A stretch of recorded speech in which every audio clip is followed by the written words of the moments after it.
Welcome to Raging Bullets, a DC Comics fan podcast, episode 453. Welcome to Raging Bullets. I'm Sean Whalen, drnorge, and I'm joined as always by my... It's easy for you. I'm speaking in tongues. I was going to cut that, but I'm like, no, it's kind of funny. This will mumble through it. I'm joined as always by my co-host Jim, the sensei of the whatnot Segulin, and the elder statesman of the podcast. How's it going, eh? On this episode, we are going to be talking about the Robin War, the Sheriff of Babylon, and of course we are going to also be chatting about Green Lantern, the Lost Army. We have a listener voicemail, we also have a listener email, so it's a very packed episode. Back to form, Jim. We are proud members of the Comics Podcast Network, the League of Comic Book Podcasts, and the InfiniteComics.com podcast partnership. I was going to try to throw something in there, too, about the Bumble Mouth. The Mary Marvel Mumble Mouth or something like that. I don't know. Because I keep stumbling at the opening of this. How many were 453 episodes? You'd think we'd learn by now. You've been fine. I'm just sitting there mumbling through the stuff that I've done for 453 shows. Jim, sponsoring us this episode is TCBService.com and InStockTrades.com, who have been with us for most of our 10 years. So I'm very excited to shout them out as we start to approach March and our 10th anniversary. So, Jim, why don't you tell us what's going on over at DCBService.com? Well, before I get into our bundles, because you know there's some great bundles from DCBS, we do want to remind everybody that the Apama, the Volume 1, you can still order it. What you have to do, though, is you have to send out the email to DCBS. DCBS are some great people where if you miss something from the previous month, you let them know. You say, hey, I meant to get this. I didn't get this. Can you guys order this for me? And they will work with you. They're a great company, great servicing. That's part of the reason why we use them, but two, we also like having them on the show with us. So check out the Apama because we're going to have the people on again. And you want to have that in front of you while we're talking because I think that everybody enjoys things more. But let's go on to this month with some great bundles, because I love these guys for this. The new Vertigo series, all 11 of the Vertigo titles, 50% off. Yes, 50% off. You can get all 11 titles for $21.89. We also have a great miniseries bundle. Again, 50% off. So you can get the new DC miniseries for only $11.93. But there's something else we definitely have to mention. It is Wonder Woman Earth 1 hardcover volume 1. Nice. That's right. Wonder Woman Earth 1. Really excited for this. And hey, Sean, guess what? What? 50% off. 50% off. Only $11.49 for a hardcover. What is that discount, Jim? What? What is that discount, Jim? 50% off. Oh, my God. But hey, I got one more for you.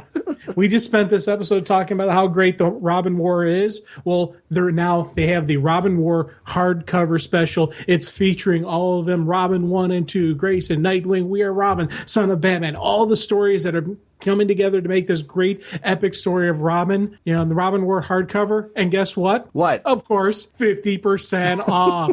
$12.49 for a hardcover. Come on. And a hardcover that's going to be, so far it's already hitting, is a great story. Thank you. Thank you. Thank you. Over at InStockTrades.com, speaking of 50% off, there's actually some really, really cool books in Deals of the Week that I want to shout out. The Annotated Sandman hardcover volume 4. This is the final volume of the series.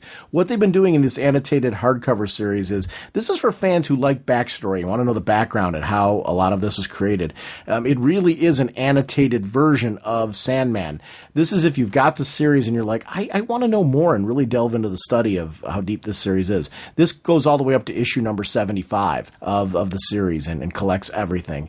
It's 50% off. It's 544 pages. It's $49.99 regularly. It's 50% off, only $24.99. And I can't recommend it enough. I've got the first 3 volumes. I do not have volume 4 yet. I am going to be grabbing it this way. And it's really an amazing series. I haven't read all of them yet. I read the first one so far. and I'm going to be reading the other two, and obviously Volume 4. The first volume was tremendous. It is something that it will take you quite a bit of time to get through, but it's something that's fun to do gradually as a study of Sandman and the work and the depth of what was going on in it. So many cool stories and background information on what was going on with the creation of Sandman, and also implications on what the series mean and what storylines we're talking about and things like that. It's really like having a conversation, a deep conversation about the book, and I can't recommend it enough. This one's cool to me. I didn't know this was coming out. I don't know how I missed it. Dark Knight 3 Master Race, number 1 of 8. It's the collector's edition.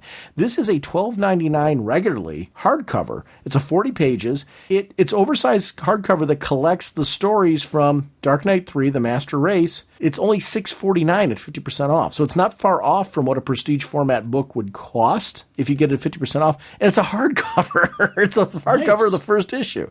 So it's really cool. And you get a decent page count of it. What a neat thing. I didn't know they were doing this. I just think that's a book. You know what? I liked it so much, the first issue, that I'm going to get that. I didn't know that was a thing. Did you know did we miss that one on the pre-orders? Must have. No, I think it was out there. Okay. But I didn't know what it was. Not like reading that blurb, I'm like, oh, I completely missed that was what it was going to be. Here's what I want to recommend. This is a Grant Morrison series that I really loved. Kid Eternity, the deluxe edition hardcover of that one. It's a 160-page book.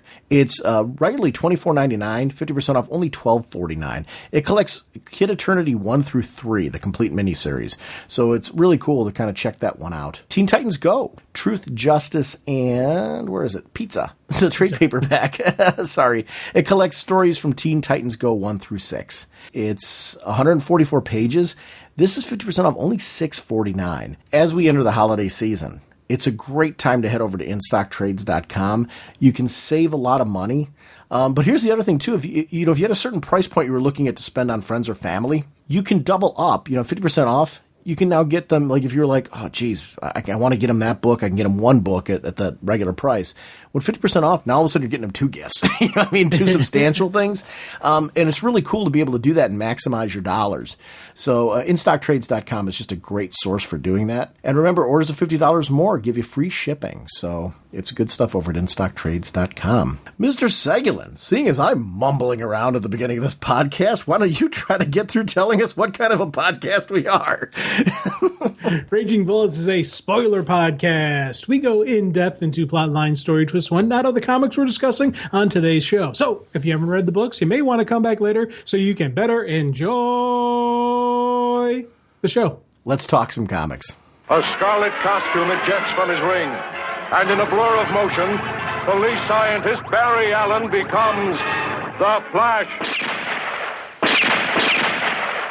Our first discussion will be on the Sheriff of Babylon, number 1. The writer is Tom King, with art and color by Mitch Gerads. Letters are Nick Napolitano. Cover by John Paul Leon, with assistant editor Molly Mahan, editor Jamie S. Rich, executive editor Shelley Bond, and Sheriff of Babylon was created by King and Gerard. You know what I really loved about this one, for people who, listening to the show, this is like one of the first times I can remember you and the start of our conversation. I was like, Jim, what should we talk about this week? And you're like, oh, can we talk about Sheriff of Babylon? Why that's significant is it's a Vertigo title, and you're initiating that, like, hey, we need to talk about this, which shows you've become a full-on fan. Why I am 100% all in on this series, man. Oh my God, was this awesome. So what was it? What was it about this title that drew you in right away? Because I totally agree with you, but I'd love to hear it. I'm intrigued. What is it that made you say, we got to start by talking about this book? Okay, 1, with Tom King's background, there's got to be some truth to some of this story. And 2, I've got enough friends and coworkers who have spent time over there and who've dealt with on the aftermath of the war with the training the police, that there's a lot of realism what's going on here. There's some stories that no one ever talks about, and it's part of it is you know, if you haven't been there, if you haven't dealt with it and you haven't experienced it, you truly will not understand what happened. and it's part of the horrors of war. And every war is a little bit different. We learned that with the Vietnam soldiers interacting with World War I or World War II, and same thing with the Korean War soldiers. Every war is a little bit different. There's some commonalities that somebody who's been in this type of situation will deal with, but everyone has their own little particularities, their own little quirks, their own little their own little whatnot of the horror that is war. Especially with everything going on over in Iraq and the Middle East and everything that's, the rebuilding after the war, the life after the big war was over, even though it's really not over, but quote unquote mission accomplished, everything's done. There's still so much more left to the story to be told. And I'm so glad that we're getting this part of the story in there. We're seeing the civilian interactions with the remaining military forces, reacting with the people who actually live there, who actually call this place home. They are also the main characters in this. And I was so, I was hoping it would be something like this. And then as soon, right from issue 1, you're seeing just the personalized political intrigue that is this region of the world. Yeah, I like that this, like you, it deals with a civilian piece. It deals with the kind of politics that would rise up in this type of environment. And that part was really surprising to me. I didn't know going in what to expect from this one. I purely went in on this one on the Tom King name, just because I really enjoy his writing. This is another great example of what was my favorite thing in comics, when you've got a creative team that really is just gelling. The artwork is gritty, but it's realistic. It's got like this drama piece to it. I love shows like 24 and Homeland and stuff like that. And what I like about them is, kind of the gritty realism. It gets right down and dirty. And this artwork does that. It evokes that kind of thing. I'm not saying this is cookie cutter, either of those shows by any stretch. But what I like about this is it just has a very realistic lens and filtering. The color work, I think, is outstanding on this. I really enjoy the color choices and the fact that it sets a mood, a tone, but also a location for me. And that is, I think, very important in how it, lens filtering, when you look at film, I'm a big film fan. I'm not an expert of film anyway, more than I'm an expert on art, when it comes to terminology. But you can tell when certain directors and certain and when they get into the cinematography portion of it, they choose certain film types, certain camera types, and certain filters to convey a certain kind of scene, a certain kind of placement. And this does that in a way that is, to me, it was very cinematic in its approach, while keeping that realism in there. And I really loved the art style on this book. It's something that really was special to me. Did you know going into this what to expect? I didn't know what to expect. This was kind of, to be honest, this was kind of something I was hoping we'd get.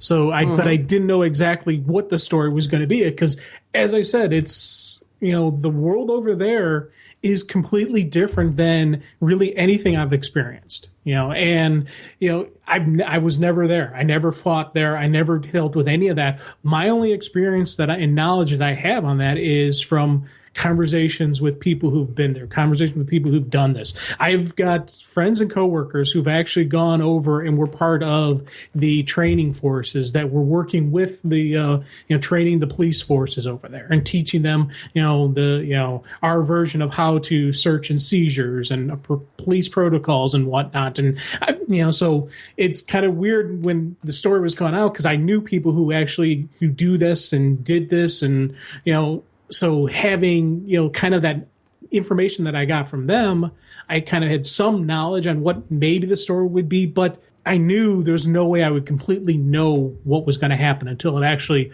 unfolded. And I think that for me was the excitement of this, and as I said, with Tom King, like you, I'm a 100% full-on fan of his writing style. His name's on a book, I'm jumping on it.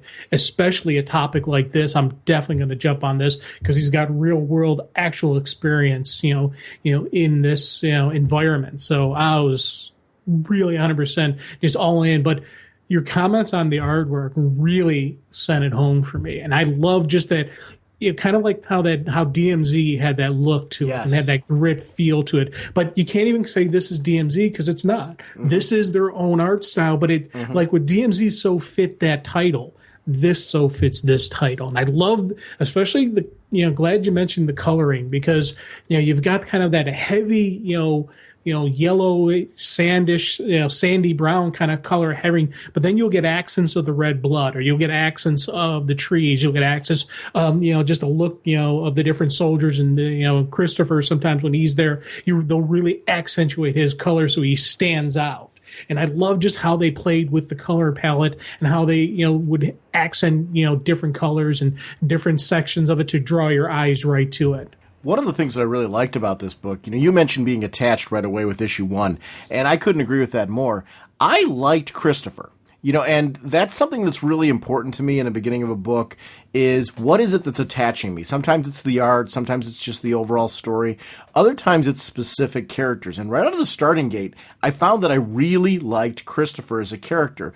It's clear Christopher's been through a lot of stuff, but Christopher also, through everything he's been through, hasn't lost, his humanity. And what I mean by that is I haven't been in the military. I haven't been a soldier. I have no common reference point on that. But I've read enough. I've seen enough, where I'm talking about through stories and, interpretations and things like that, where it's very hard for people that have been through this kind of intensity to maintain who they are without being changed on some level because of the extreme nature of what they go through. And I say that with all due respect because I know even thinking about it to me is just like, wow, this is like really intense thinking about and viewing some of this stuff from the safety of my own home. To be in the middle of it is unfathomable to me. So when you see characters like Christopher, it's really good in the writing that right away it's clear he's seen some things.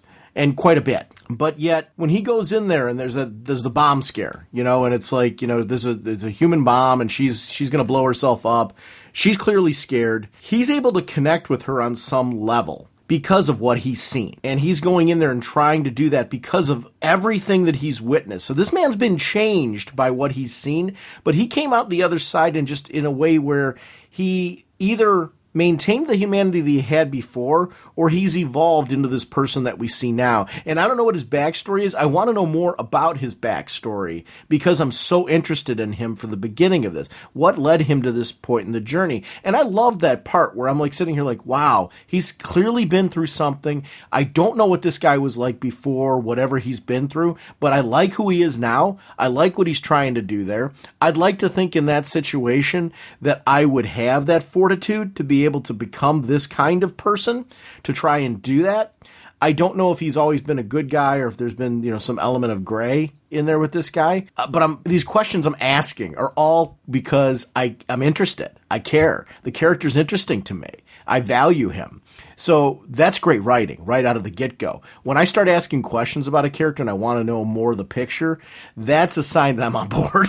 Yeah. And Christopher, right out of the starting gate, I found him very interesting. And he's a character, for him alone, I would follow this book. That's just the tip of the iceberg as to what's really going on here. Yeah, I agree with you. I really did like that scene with the going in there with the suicide bomber, which, to be honest, I'm still questioning whether she actually was a suicide bomber. Because usually there will be a dead man switch or some type where you take the shot, she still would have gone, she was still, it's part of a protocol they'll have where, you hit the trigger and when they die, it releases the trigger and that detonates the bomb. So part of me wonders, was this girl really a suicide bomber? Or was she just, wrong place, wrong time? And someone said, hey, she's got a bomb, and everyone ran, and she was too terrified to say anything. Or, and I thought that for me was a great moment because, when you see, the explosive ordnance unit coming in, and, you don't even see him coming in, you see him in the aftermath as he's sitting there talking to her, as he's trying to calm her down, as he's trying to assess the situation, bang, and they go, one panel has the bang, next panel shows her head going back. Another shot fired as he's ducking cover. Third shot fired, as he's, trying to, saying, hey, what's going on here? What are you guys doing? I love just how that played out because, a lot of times that's how it plays out. It's you're sitting there one moment, boom, next moment, everything is completely turned upside down. I thought that was a great way to handle, again, when you can show the chaos and the just that pure, that raw and bridal, just bam moments of combat, of violence. It was like, wow, it was one of those things that just, it's saying to me. And I was like, man, this is really cool. Just how they did with the multiple panels. I was absolutely I love that. Jim, look at that panel that says you want some chocolate. Yeah. Now look at the one immediately next to it and look at her hand. Yeah. What is that in her hand? That's what I'm trying to figure out. I actually like that it's a mystery. Yeah. Like, I don't know if that was intentional or not. I'm honestly assuming it was. I actually like that the shot was taken, and we really are not given a whole lot of information after that, other than they move him quickly out of the room. Like, what were you thinking, man? We never really get full validation of what was going on there. Yeah. That added a realism to it, to me. Because sometimes everything's spelled out, and you kind of know all the details. Well, there's validation of one side or the other in this one. We may never know if he was right or if they were right or, what was going on there. And that, to me, there was a sense of realism that came from that I really found refreshing in the story. It's a very little, scene, as far as it's a small portion of it, but yet it spoke a lot to me as far as adding a sense of what this book's going to be about. And how it's going to handle things. I like mysteries, and I like that there's sometimes mysteries where we're just never going to find the answer to. I think that's great. And it's funny because there was that flash of metal, and that's all someone would need to see to think maybe she's got a bomb on her. Sure. Like there's a lot of encounters and situations where a person, just a regular guy walking down the street with a cell phone in his hand, that becomes a threat. And the reason why is maybe they're a spotter for a sniper. Maybe that phone is actually rigged up wireless to a remote detonate the IEDs. A lot of the roadside bombs are actually rigged up so that you call it on a cell phone, and it triggers the bomb. So a guy walking on the street with a cell phone in his hand becomes a potential threat. And becomes a possible target. So that's very realistic right there, where she just had a little flash of metal, and that would send somebody, thinking, okay, we got to take the shot. And there's tons of stories of different encounters that people have had where situations like that, and you never will completely know for a fact. That guy who was walking down the street with that cell phone, was he the actual trigger? Did I just shoot somebody who I didn't need to shoot? Should I have shot him? If I didn't take the shot, did he just detonate a bomb somewhere? And that's part of the chaos that goes on over there. That's part of the, the peculiarities of this warfare, of this, this scenario that they're dealing with. And I love the fact that this brought in right from the very beginning. You see that right from get-go. And again, it was just like one of those, a couple panels just to introduce the character really sang to me. I was like, man, okay, we're all in on this one. We go from this to the Sophia introduction, and I loved the way that was laid out because, as I said, I was already into this book with Christopher, and you really could have just kept going with him, and I would have been fine. Then they add her into this whole mix, and I'm like, her with the four people, and at this time, we didn't really know where this was going to lead. Well, they all seemed to be relatively equal. As far as they were all coming to her, it looked like they were all coming to her, till we realized number 4 is somehow connected to one of the other ones. And where that went was phenomenal. Oh my God, I love Sophia. She is awesome. And again, this was one of the ones that really surprised me, that the sheriff of Babylon is a female. Mm-hmm. Because you think about just traditional hierarchy, traditional, characterizations, it would have to be a man. It wouldn't be a female with all this authority. No, it's not. Right there, she's the one who's the puppet master. She's their version of the Godfather, basically, where she's got manipulating the situation. And I loved how all the 3 different, quote unquote above board, the actual recognized figures of authority are coming to her saying, hey, we got these problems. And she's the one who, deals with it. And again, it's not a nice, clean, political,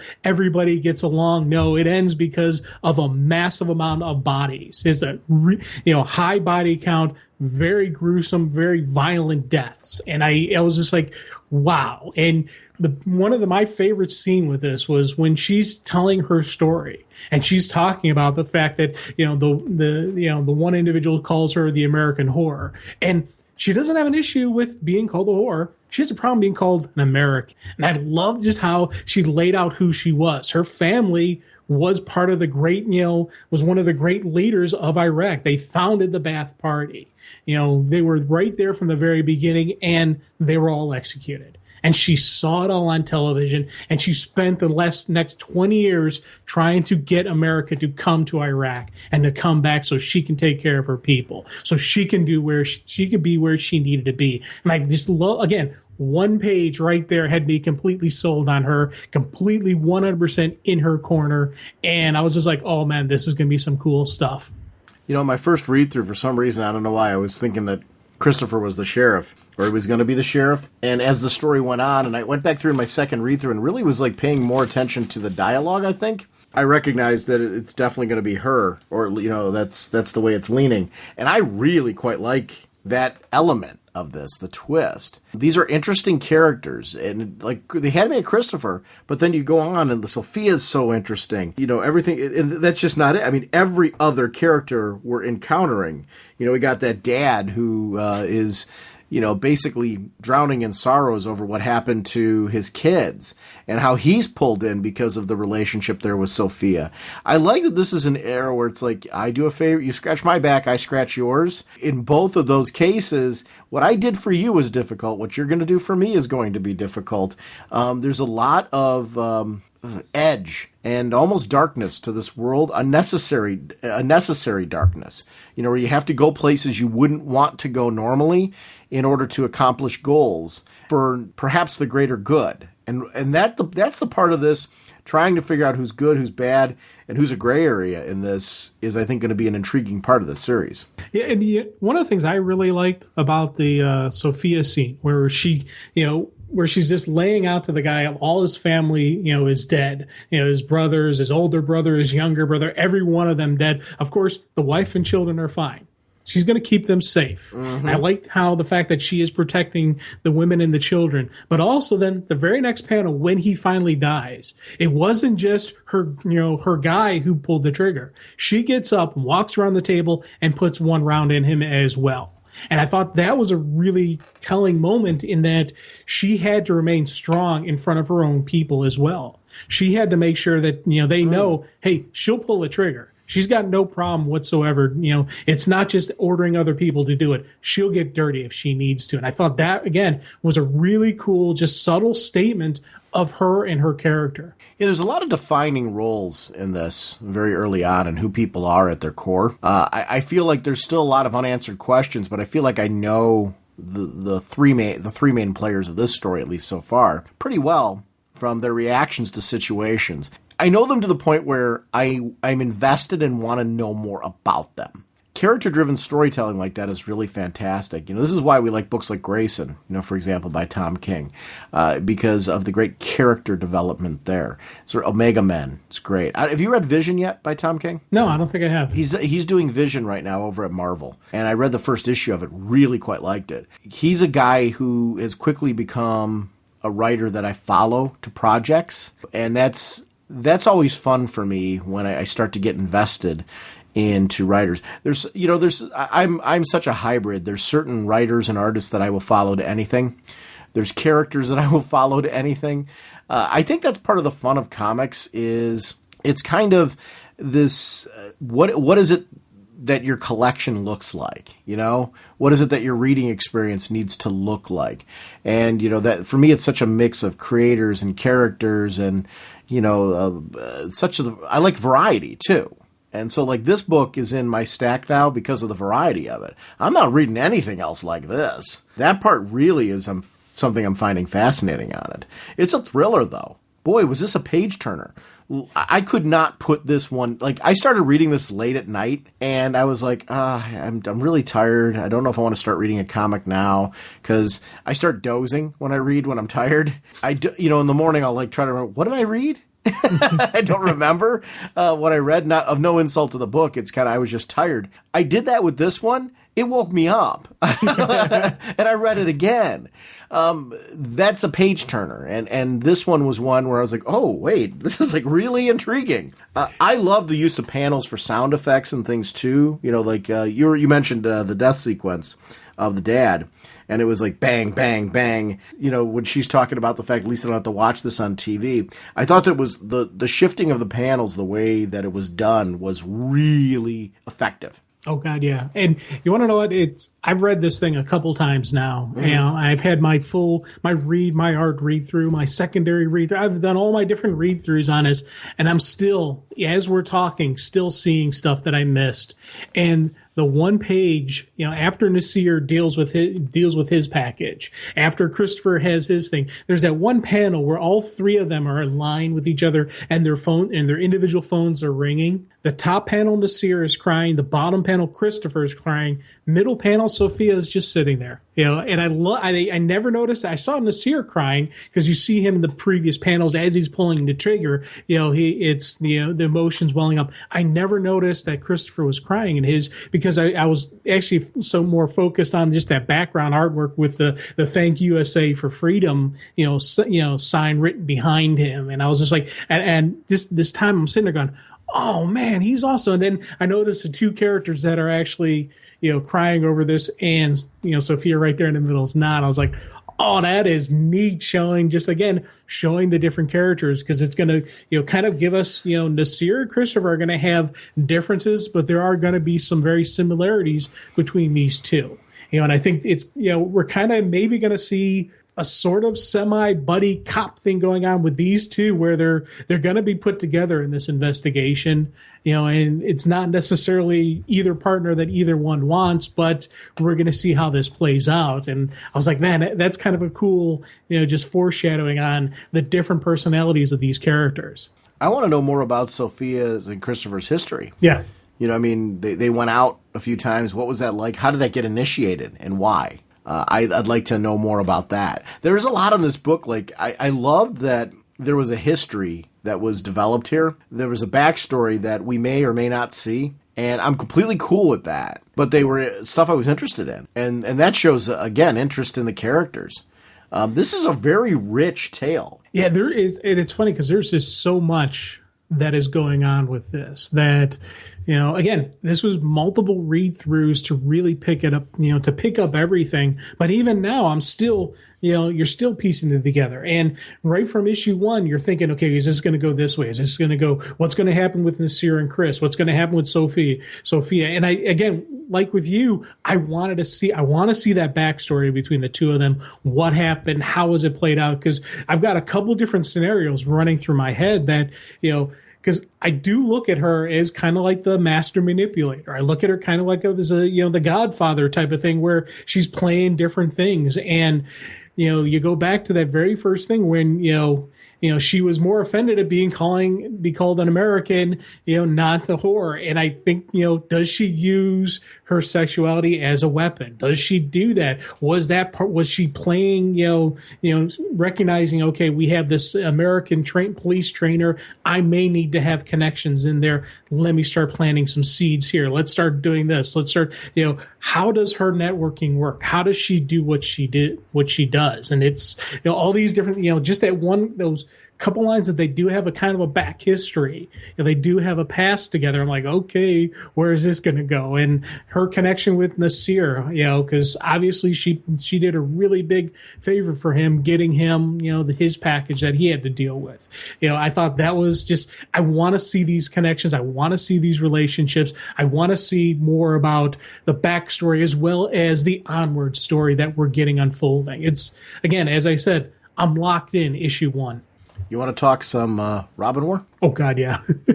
Our next discussion is going to begin actually a multi-part discussion on this episode about Robin War. We're going to start with part 1.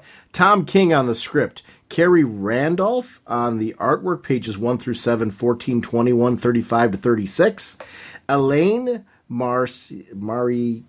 I'm totally butchering that. It's Mauricet. Apologies.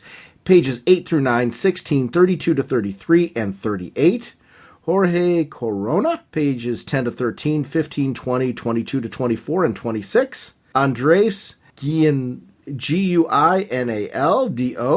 and Walden Wong. 17 to 19, 25, 27 to 31 on art. Emilio Lopez, Chris Sotomayor, Gabe Altieb, and Sandra Molinar on colors. Rob Haynes breakdowns. Carlos M. Manguel and Tom Napolitano on letters. Mikkel Janin on the cover. Lee Bermeo on the variant cover. Rebecca Taylor, associate editor. Mark Doyle, editor. Apologies for name butchery, because I'm actually really impressed by the amount of creative involved in this, especially with the artwork, because I thought the flow was really strong with me on this one. I loved this opening issue. While I recognized there was art shifts at various points in time, it was really consistent in its delivery. So it was never jarring. I was like, oh, okay, we made an art shift here. But the story, the flow, the tone, and the pace stayed strong for me and really felt consistent, even though there was clearly other people working on sections of the book. And that was something that was really strong for me. This event, right out of the gate, had me. I couldn't put it down. I read, because of the fact that I was on vacation, I read this opening issue and the other two parts, and then liked them so much that I read the two tie-ins that have been released right now, all in one sitting. I just could not stop reading Robin more. My only disappointment with this was there weren't more parts out. I wanted to keep reading more. This has really pulled me in, and it really is this opening salvo that does it. Oh God, yeah. And again, another one right from get go. I'm like going, I'm hoorahing and hooing. I'm just wow. It was funny because when you first started reading it and you see, this Robin mess up and he shoots a cop and he shoots a bad guy and it's, he completely just drops the ball and, and you're just like, oh, this is not going to end well. And the whole time I'm thinking that's what this whole thing's going to be about. It's going to, kind of like, my mind raced back to what started Civil War over in Marvel, where young superheroes really weren't up to snuff and innocent people got killed. Next thing you know, everything blows out of proportion. So when it wasn't just about that, when it was all about, the Court of Owls coming back and the Court of Owls making a big declaration of who they are and what they are and using the Robin War, using the Robins for this purpose, I was like, wow, because if it was just about kids who shouldn't be doing this, this would have been a great story. Add on to it, because this is Gotham, you got to kick it up another notch, and this story definitely kicks it up a notch. I was absolutely just 100% just holy crud right from the beginning, just because you get this introduction of this Robin who he's trying to do the right thing, but he obviously, you can see he doesn't have training. He lets his guard down at the wrong time. He's kind of goofing off a little bit, and it's kind of a game, but he wants to do the right thing. But it's that whole, they don't know when to be scared. They don't know when to be nervous. They don't know when to do what needs to be done. And I thought that is such a great moment and just this really just wow kind of stuff. It's also the problem, too, in the case of the Batman and Robin scenario, this has like a real-world feel to it, because this is a kid who's bought into the legend. And legends, by their nature, are exaggerated. And there's a romanticism that's thrown in there. We always talk about how I wouldn't want to be Batman because of, what that world's like. And I think this is a case in point where this kid thinks, like, oh, wow, the police love us because, look, we're part of a movement and we're doing this. And, hey, bud, you're going to wait till you hear the line that I used on him to get him down there. I've been practicing it, and it was about ease, and it sold and all that. In the meantime, Leo was like, dude, this is what you're doing is illegal. I don't know you. I don't know who you are. This is why Batman didn't stick around to chat. I mean, these are all the kind of things that are down there where this guy's, pulling a gun saying, hey, I see a kid holding a gun, wearing a funky outfit. I'm worried. And I see the situation, the intensity of it, and how things get out of control really, really fast. I loved the gradual escalation of moments where this kid's trying to make peace. Police officer's still like, you got a gun. All right? I'm sorry. You got a gun. I don't know you. You got a gun. You are not deputized. You do not have a right to be doing this. I don't know that you're really on my side. Just because you say you are doesn't mean that you are. Drop the gun. Do what I say. Let's be done with this. It gives the villain time to react. What ends up happening is Robin makes a huge mistake and winds up killing both. Woo. Oh, yeah, yeah. And you think back to real-world scenarios where how many times have people been shot over a toy gun? How many times have people been shot over, a pop? They're holding a bottle, a glass. They're holding a drink in their hand, and someone thinks it's a gun and takes a shot. It's a real-world scenario, and this kid actually was holding a gun. So the rule always is, cop tells you to put the gun down, put it down. And I love just how this played out because this kid, again, he's like, hey, we're partners. No, we're not. And I was just like, oh, man. And, the other thing, after all this excitement, all the craziness, I do like how it really affected this kid. And we see later on this is a kid who, the original Dick Grayson was the guy, the Robin who saved him when he was a little kid. And that's what started his whole thing. So he really wanted to be Robin. He really wanted to do the right thing. This wasn't someone after glory, after fame. He wanted to be Robin. He wanted to be one of the good guys. And it's so easy to get turned down, make one simple, stupid mistake, and your life has changed forever. And especially for him. I love the debate and how there were surprising people taking surprising sides. The one with the guy with the Batman shirt that was saying, hey, listen, I love Batman, and he saved my family, but I don't want kids doing this. And, pros and cons over what's going on with this whole scenario. I really loved how this also led to the escalation of hostilities.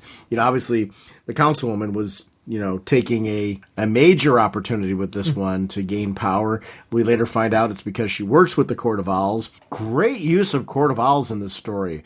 They've kind of drifted into the background.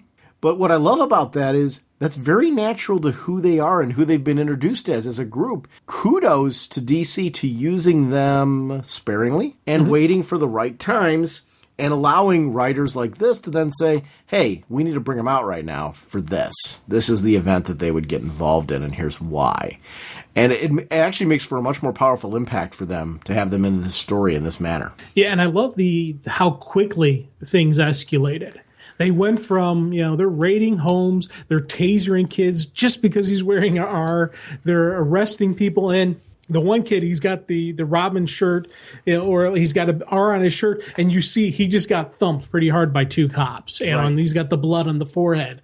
It completely shows how quickly this could escalate and how very dangerous these type of laws are, where it's, the law itself is what they're wearing. You're going based on someone's intent, not what they're actually doing. If someone's walking down the street wearing an R on their shirt or wearing red tennis shoes, you can arrest them. Well, guess what? That is, what clothes you're wearing should not be the definition of what you can arrest for. It's got to be based on their actions. Are they trying to be a Robin? Well, guess what? That law got thrown out the window. That rule got thrown out the window. And when you start giving, any of the authoritative figures, when you start giving them that complete carte blanche, you see it escalate. You see things go horribly wrong. And obviously that's what the councilwoman wanted. That's what the Court of Owls want. They want this violence. They want this chaos. They know exactly the nature of humanity and that this is going to happen. Plus, they probably have some of their operatives working on the police force making sure that it does escalate this way. It was something that was really cool because all this stuff is playing out before we know it's the Court of Owls, before we know they're involved. And it completely made sense to me because this is human nature to actually let it would escalate beyond this. It made perfect, normal sense to me that this would happen. Once you add the Court of Owls to it, then you're really going, oh, of course, that's awesome. And it preys on natural fears that would be in the city, which is something that I really like on all sides. No matter who you are, you would fall into this. You'd be paranoid if you were a Robin. You'd be on this other end. I like that the kids that are Robins are like they were part of a movement that's hard to give up. Yeah. You've made friends. You felt like you've done something positive. They've even flown in the face of the new Batman and still kept on going, even though he's been a part of this situation. I really liked that part of it where, this is a build that's been going over time. even though we didn't directly know that this is where it was heading. And we knew this story was coming, but I wasn't quite sure of the nature that it was going to take. A lot of hints leading up to this in the books. Yeah. And it's funny because when they first announced the Robin War and this and that, and they announced how, Damian is not happy with all the Robins, I was actually picturing a war between the different people who are Robins, and they're taking different sides. I wasn't picturing, Court of Owls. I wasn't picturing, the Gotham PD throwing down with anybody in the Robin movement. I was picturing more of a war inside the Robins as to how We Are Robin movement would go forward. So for when I started reading this again, I was like, oh, this is neat. This is, when you get the stories where you don't see it going a certain way, those are always the best stories. Those are always the fun ones, because that whole, you can kind of get a little jaded sometimes when you're a comic book fan if you think, I know where everything's going. Well, when they swerve you and you don't see something coming, you're like, yeah. We are adults. These are children. We will do what's best for them. And you see that what they're being done is really excessive violence. I mean, like, this kid's getting clubbed in the face.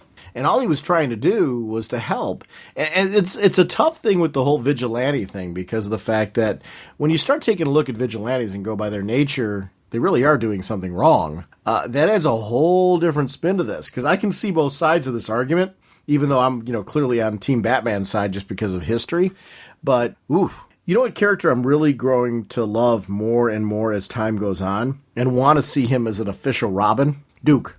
Yeah. Oh my gosh, if they developed this character really, really well, that he is a character, no matter where the storyline with Batman goes, and, if Bruce comes back or whatever, I want to see Duke become Robin, or a Robin. Not in place, I don't want to see Damian gone, I don't mean anything like that, but Duke is a character that certainly has earned validity to continue on in this role and in this capacity, and I love that part. Dude, I wouldn't have an issue with Damian actually giving up the mantle of Robin. Now, I love Damian as Robin. I think that's great with, him in that role, and especially how he embraces what the true nature of what Robin is, especially lately. But I wouldn't mind him giving up that role for Duke and having Duke actually being and officially the Robin. And having Damian get a new name, a new title. Part of me is wondering, it would be kind of neat to have Damian take on the mantle of Nightwing and have Damian actually become Nightwing with Duke becoming Robin. I thought that would be a kind of a neat transition. But I'm with you on Team Duke. I want to see him have some actual recognition, validity, and just some nature to just some official formal documentation of him and declaration of him as the Robin. Rico's great. I really the team itself, I love the way that they're coming together. I love that the greater Gotham universe is interacting. Like, this story was a great way to kind of we have a lot of side titles in the Bat universe right now, and it was a great way to kind of bring them all together and show us how these books meet and kind of weave in and out of each other. I like that. I actually really like the Bat universe right now. I want to know that these things are connected because they're stories that are mattering to me. And this We Are Robin, it was funny. I really enjoyed it in the beginning, but I was still kind of like, okay, this feels like, it's going to be a cool miniseries kind of thing. Now it has some legs for me as it's developed over time. And it really, that's because of the new characters, not a statement of the quality of the book or anything like that. It's kind of like Gotham Academy. Like, I'm very into Gotham Academy right now. I'm into, just all these titles that are exploring different aspects of the Gotham universe. And this is what's fun about this crossover, is it's kind of tying everything together again and reminding me that these books are a part of the same shared corner of the DC universe in a way that's really organic and really makes a lot of sense.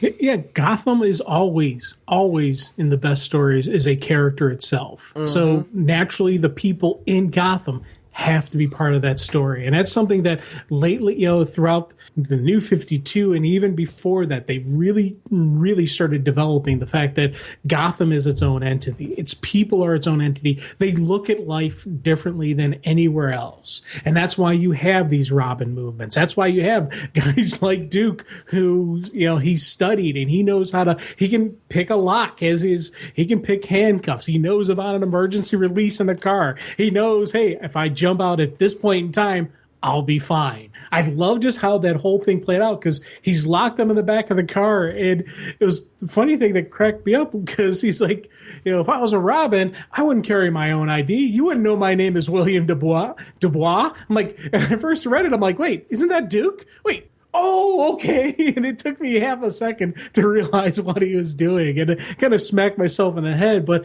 it was a great play out there where the kids does have this confidence to him, and I loved him just that whole panel where he plays out and gets out. But it was, he had the strut, he had the style, he had the, that flair that, that's why I'm like, I'm okay with him being Robin. Yes. I am Robin. I'm like, yeah. There's so many moments like that in this event where whether it's the We Are Robin team members or it's the Bat Family members that we all know and love, they have these great single panel, I don't know, this isn't a single panel, it's actually a motion panel in the way that it works, but I'm talking about the spread where there was just like this, yeah, that was awesome. This was a great example, the jump off of the bridge thing. I loved the swagger. I really did. And it's Damian I'm very protective of, and we just got him back, so I want Damian in some capacity. So I'm not willing to give him up, but man, I want to see Duke continue on, and whatever that needs to look like, whether they give him his own identity, whether he remains, whether We Are Robin still continues, or he becomes, the official Robin because he's the team leader of this group. I don't care. I like the character. Yeah. I agree with you. Yeah, and as I said, I love Damian. I don't want to lose Damian, but Duke is the one guy that I'd be okay with him giving up the mantle for, and having Damian go some other way, having Damian change his name and Duke taking on the mantle, or give Duke another title. Make Duke an official part of this team, because I'd love to see, Duke, continue on with after training and have him go through the training process and become a more official Robin, because he does a lot more of the field work than any of the other Robins. They each have their own strengths and, weaknesses. For me, whenever you see Duke is really that field operative. And I think that goes a long way of why both of us are really on Team Duke, because we've seen him do the physical stuff, but we've also seen the mental stuff. We've seen the intelligence. We've seen, the strategery that Duke plays out, time and time again. He fits in that universe. He fits in as a student of the Bat. Yeah, he was thinking of the word strategery when he jumped off the bridge. I agree with you. That's one of those, you know what? I totally can see how strategery would lead him to do that. There's many a times listening to this show and when I'm editing that I hear you say strategery and I want to do the same thing. I figured you could say the Jason Todd reaction. The Jason Todd reaction to the guy in the bar was more of a strategery reaction. Yes, yeah. No, it was honestly Duke's. You're right. I love the intelligence of Duke, and I love that. I love that the Robins, when they come in, the former Robins, I should say, when they enter into the scene, they start analyzing these team members of We Are Robin, and they find ones that just have some natural potential to them, and they start bonding with them. I geeked out at that so much so, because to me what it did was having these guys become kind of their temporary sidekicks elevated the characters that we know and love and kind of put them back in this sense of, we lost a lot of history with them with the shift from the New 52 to this universe. This added a sense of longevity to them by having them teamed up with the newer characters in this storyline. I know I'm jumping ahead a little bit in the story, but it is something that when I look at Duke, I'm like, you know what? As I read this through again, one of the things I really liked was those sequences with him and Dick Grayson really made me like the character who I was already into even more and want to see him continue on. There's some old favorites that we lost when there was the shift over to the New 52. Some of them needed to kind of stay because there's not really a story for them right now. But then there's other ones that came back And then there were spots that were opened up for some new characters like Duke. I'm really glad to see that they've taken the opportunity to add some new elements to the mythos while keeping in some of the old favorites. I think that's really important in a universe, to add new characters, because of the fact that a lot of the characters that we're missing are ones like your Connor Hawk and stuff like that. They're characters that we're missing that like were of an era where they were like a new voice for a generation. And Duke can be that new voice for a generation. You know, he's one of those characters that you can kind of go, yeah, man, I remember my first issue reading Duke, and I'm into that guy.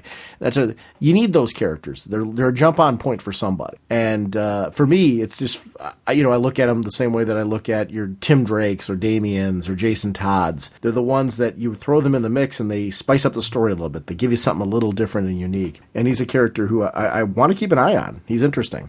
Oh, God, yeah. And I loved in this meeting when they had the big gathering of all the Robins, and the fact that we see Duke, and the first thing he does is he's like, hey, we got to, whoever was responsible for this, you got to step forward. You got to show them what we stand for, that we are Robin. I love just how the fact that Duke initially says, hey, we got to get this going. And I loved how the art team kept playing the kid so you could see him throughout the different panels. Watching that, and we knew what nobody else in the crowd knew. That was a great way to do that and to look for him. And I thought that was really, really awesome. Until Damian jumps in on the sequence. And again, another full page where I'm like, I am Robin. And, man, again, Damian is on this. It's what I keep saying. I really don't want to lose him as Robin because Damian is awesome as Robin. Damian is just this awesome character. But these sequences, once again, you see just the trained assassin as he tears through all these kids. And even as he goes one-on-one with Gordon, I was just like, man, Damian is just... He is just Damian. He's on his own whole level. Every one of the Robins has their own groove and their own style. Damian just has that great, that little monster in him. I loved when Jim Gordon came in, Robo Batman. Yeah. I'm so into I say it more with affection now, though, because I'm very into the suit of armor. I'm into his whole story there. This is a Batman who's trying to remain law-binding in a world where vigilantes are running around that were actually inspired by the symbol he wears on his chest. Yeah. Fascinating to me how this storyline's going with the intrigue. I am so glued to Gotham because of all these pieces parts.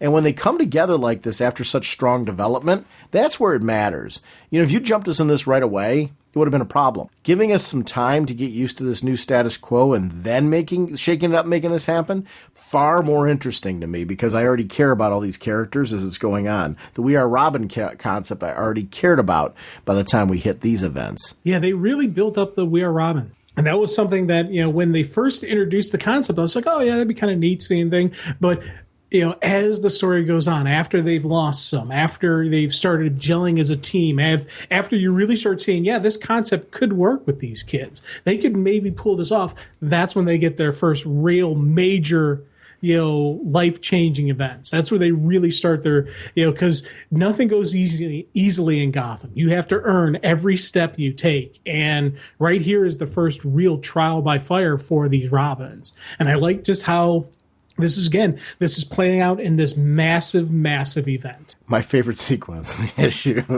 There's so many great ones. But this one got me. Under the authority of the Robin laws, you are all under arrest. This fight ends now. Now. I said everyone. I said now. And who are you exactly? I'm Batman. The panels where he's just kind of looking, thinking about it, looking back at him. I loved the pacing of that because then he just looks at him and goes, you got to be kidding me. I mean, that was priceless. What a great choice of using those panel sequences. When we had Freddie on, he was talking about his most recent work. He was talking about how you got to be careful when you do stuff like this because an artist doesn't want to look lazy, and you don't want to look like it's lazy storytelling. It's got to be done for effect, where it has purpose. And, in his book, it did. Here, it did. This is a great thing where you couldn't have done this any other way and had the same effect. I loved how this played out.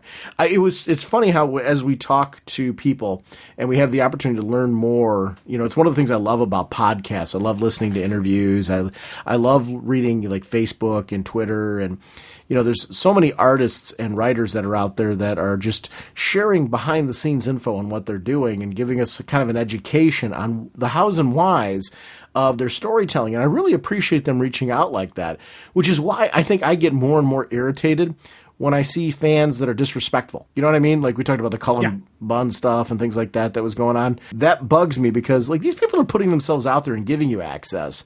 If you don't like them, move along. But in the case of, the ones that you do like, treat them with respect and reverence because they're giving you some behind-the-scenes stuff on things like this that, to me, what a priceless moment. All the more when you know that an artist really needs, and a writer needs to be very careful when they do these moments because they've got to matter. They've got to mean something. Otherwise, the fans are going to cry foul. I'm doing the opposite of crying foul. This was brilliant. I know. Dude, I agree with you. I want this page.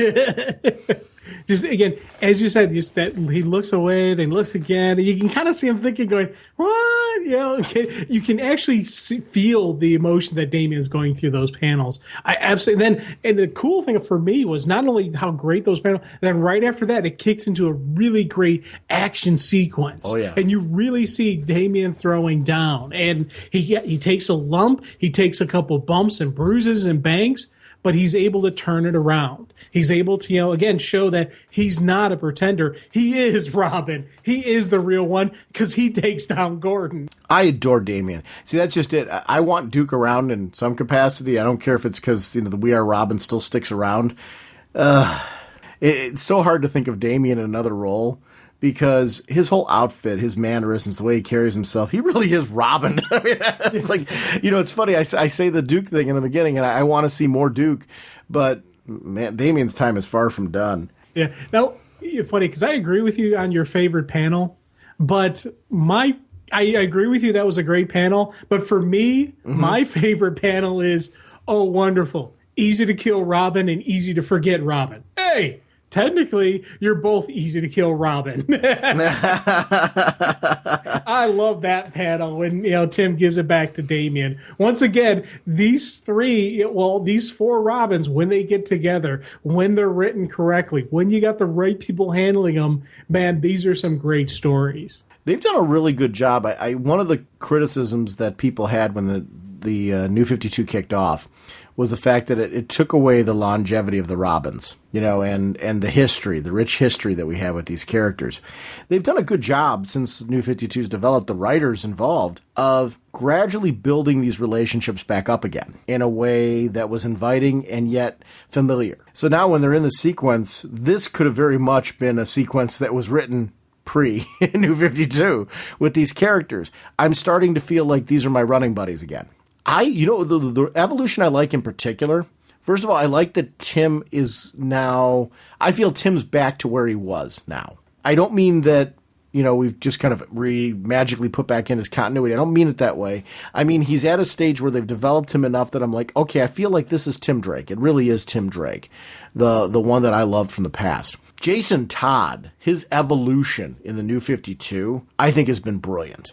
I really find this character to be interesting and fascinating now. I loved him before, don't get me wrong, but he was kind of going through a weird identity crisis. As far as good guy, bad guy, somewhere in the middle. Where is he? Who is he? This New 52 version of him has gradually built to this interesting character that I like now, where when you see him in these moments, yeah, he's kind of the black sheep of the Robins. But I loved his whole, we've seen some great banner later on with him and Tim, where he talks about why he gets along better with Tim than any of them, and how he really grew to understand that Tim took the Red Robin role because he was trying not to fill and replace Jason. And, there was an homage thing, and he's grown over time to understand that, and in many ways respect him all the more because of that. I love moments like that, where, he came back and saw himself being replaced, and that just upset him because he wanted to go back to his life. And it just got more angry when it looks like, Dad just replaced me. These bits are really great because I feel like we're getting another dimension to a lot of these characters through their interaction with each other. That's making, we're both Batman family fans, and growing up, that was always the best bit for me. I loved reading about, Barbara Gordon, Dick Grayson, Jim Gordon, Alfred, Bruce, all these characters that interacting, Batwoman, and then the original Batgirl. These were all characters that I found that were fascinating growing up. And it's great to see that we've got that same sort of cast of characters here now. I want to see Batwoman back. Yes. Oh, big time. I definitely want to see Batwoman come back, especially the way this universe is, the way this Bat family is. She was the outsider, the outside Bat, and I think she definitely could have fit into the groove. I do too. But I totally agree with you on the banter between those.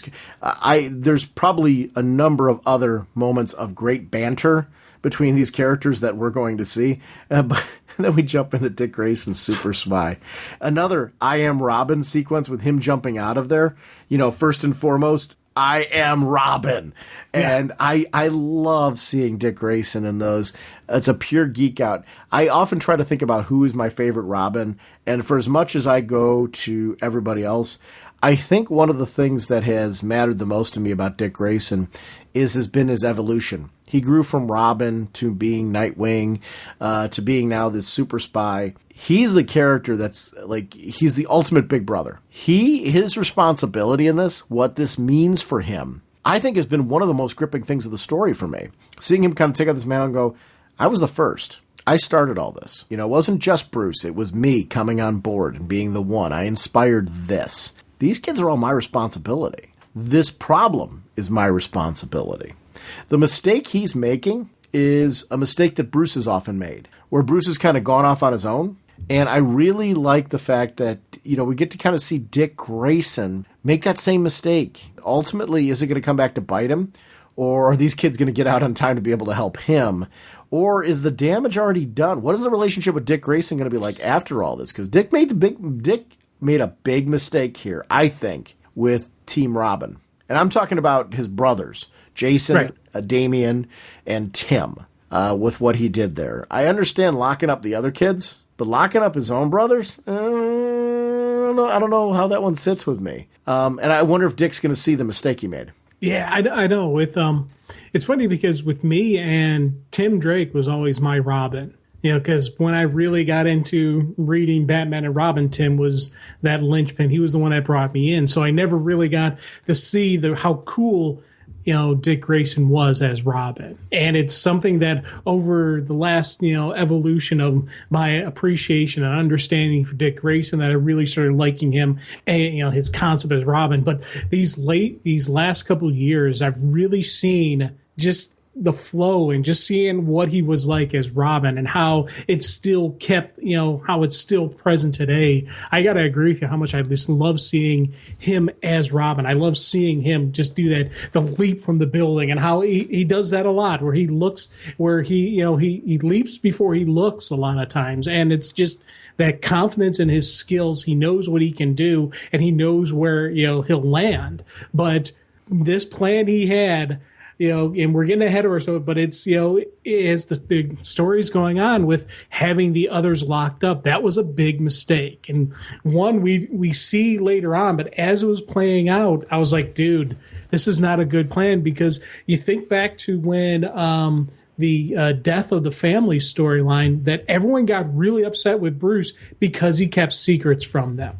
And anytime any of the Robins keep secrets from each other, they get extra mad at each other because they're like, hey, Bruce does this kind of stuff to us. We don't do that to each other. Yep. You think back to that one great scene after death of the family, where Jason is giving him the riot act, saying, "Hey, you don't do that too." And he almost said your brothers, and he says to Robbins. And I love that moment because you talk about just that evolution of Jason, where he is looking at these two guys as his brothers. The three of them. He even looks at Damien a little bit as his brothers, but definitely Tim and Dick are the two guys he's really looking at as his brothers. And this is going to be one of those moments where it's going to cement Tim Drake and Jason Todd's friendship and brotherhood, but there's going to be a rip, with Dick Grayson. And maybe Duke is the one who fills that void. Maybe Duke is maybe this is actually where, because with Grayson more or less leaving because he is the Spiral spy, maybe Duke is going to fill in that role of the younger brother to the other two, and it'll change, it'll change the family. Where does Eternal take place in relation to this? That's going to be an interesting one to see. Yeah, I don't know. I have no idea where Eternal takes place compared to this. I'm assuming... I think after. Well, let me think here. Is the We Are Robin movement still around in Eternal? Well, we'll see. We don't know this is the end of the We Are Robin movement. Well, right, true. We'll find out. I don't know. I'm endlessly fascinated in this, and that maybe some of that could be deliberate. Like we haven't seen much of them in Eternal, right? Because of this particular story. And that doesn't mean they're gone. It just might be on purpose. I loved the use of the Court of Owls in this again. Yeah. The way that they ended at the end, how we could gradually see them. I mean, I knew it was them when they first showed the hidden masks. Yeah. The shadow outline and everything like that. But when we got back in, the Robin War shall proceed as scheduled. The Talon killed Travis. And, we see kind of the gathering of the Robins with the Grayson of Gotham. The Nightwing will rise again. I wonder what they're going to do, what their intention is to do with this one. Because Grayson was supposed to be one of them. He was always supposed to be in the court and, a Talon and whatnot. So is this their plan to try to pull him in? But now he's also a little Spiral. So how's that going to play out for them? Let's just jump right in and start talking about Grayson 15. We'll just kind of casually start going. I love the opening page with the different Robins. I am Robin, I am Robin, I am Robin. And you get to see just how diverse the group is. We see some familiar faces, and we see some ones that we haven't seen or maybe we've only seen in the background. And I really liked that mixture of what was going on with them as we had this gathering. They don't know yet what happened to Travis. No. And it's funny because you see this as it goes through the panels. You're like, yeah, yes, yes, no, yes, yes, no. But it is, you're gonna get this crazy mixture, this crazy, this massive gathering of these Robins and the different people with strengths, the different people, the strong will help the weak, and it's that's part of the strength of a movement. But I really digged this how welcome to Robin school type of mindset. And as this was first playing out, I'm like, man, this is awesome. This is going to be, I'm thinking, I've got all this stuff flying through my head about how this is going to be Battle of the Robins versus the Talons. And just, I'm imagining this whole Dick Grayson, completely running the gambit and taking, and building up this team. Completely didn't see the double cross coming. Completely didn't. I understand why he did it, but I agree with you that it was a mistake to actually have his brothers arrested, but also a mistake to put the Robins behind bars. Mm-hmm. I would have rather seen, him actually keep them on playing field, but keep them in check. Now, again, as storyline goes, I think it's wonderful. I think it's absolutely, it shows Dick Grayson does make mistakes. He does, his intentions were completely good and right and true and just and actually fitting to Dick Grayson, but I disagree with his ideas. I disagree with his planning. I do too. And that's the part that I find that's a lot of fun with Dick Grayson is Dick Grayson's got a humanity to him. Dick Grayson, we say he's the ultimate big brother, but he was also, for me growing up, and what I loved about him, and it's probably what you loved about Tim, these characters become an accessibility point to Batman because they're a little bit more human than Bruce. You feel like I could be, I can't be Bruce, but maybe I could be that guy. And Dick Grayson was a guy, and Tim Drake actually has the same qualities. You wanted to be him. You look at his qualities, his skill set, the way people like him, you admire him. You want, like, he makes you want to attain that. And I think Tim Drake has the same exact qualities. I love that panel with the No You're Not, where you got the 4 of them there. Yeah. I really loved that each one's presentation matches their personality, but a character whose costume has really grown on me is Tim Drake's. Oh my gosh, does that Red Robin suit look really cool when he's perched on there and we get to kind of see him. I love that it's a hybrid of what we liked before about his costume. The wings have grown on me. Big time. Big time. I'm sitting there and just even when he's fighting, the fight sequence with him with the blindfold and the staff, the way he's standing, just the way the wings unfold. And there's been multiple times throughout this We Are Robin storyline that I'm like, man, that looks cool. And I'm always was the traditional Tim Drake, that first costume, that he came into, and then Freddy's revamps of it. I was like, man, this is the ultimate costume. So when they did this Red Robin costume, I was like, no. Now, though, you see it in action. You see as it's, as writers, as artists have gotten used to it and they're comfortable with doing it and having little, tricks and little, twists with it. Just you talk about him sitting there perched on that pole really accentuated the way he looks because especially you look at all of them the way they're standing. Each one, Damien kind of has the sort of a Superman pose of confidence that I am Robin. Hood's got the arms crossed, kind of a scowl on his face. Even though he's wearing a mask, you can still tell there's a scowl underneath there. And then there's Tim just sitting there perched up, ready to strike. It was a really cool look. I liked the panel, the panels in between the panels where they were kind of talking about their own formative plan as far as what they're going to do with these kids. Red, you're right. I'm not arguing. We don't know them. That's why we're training them. So we get to know them. Who can we trust? Who is good? Who can do this job? That's what I need you to find out.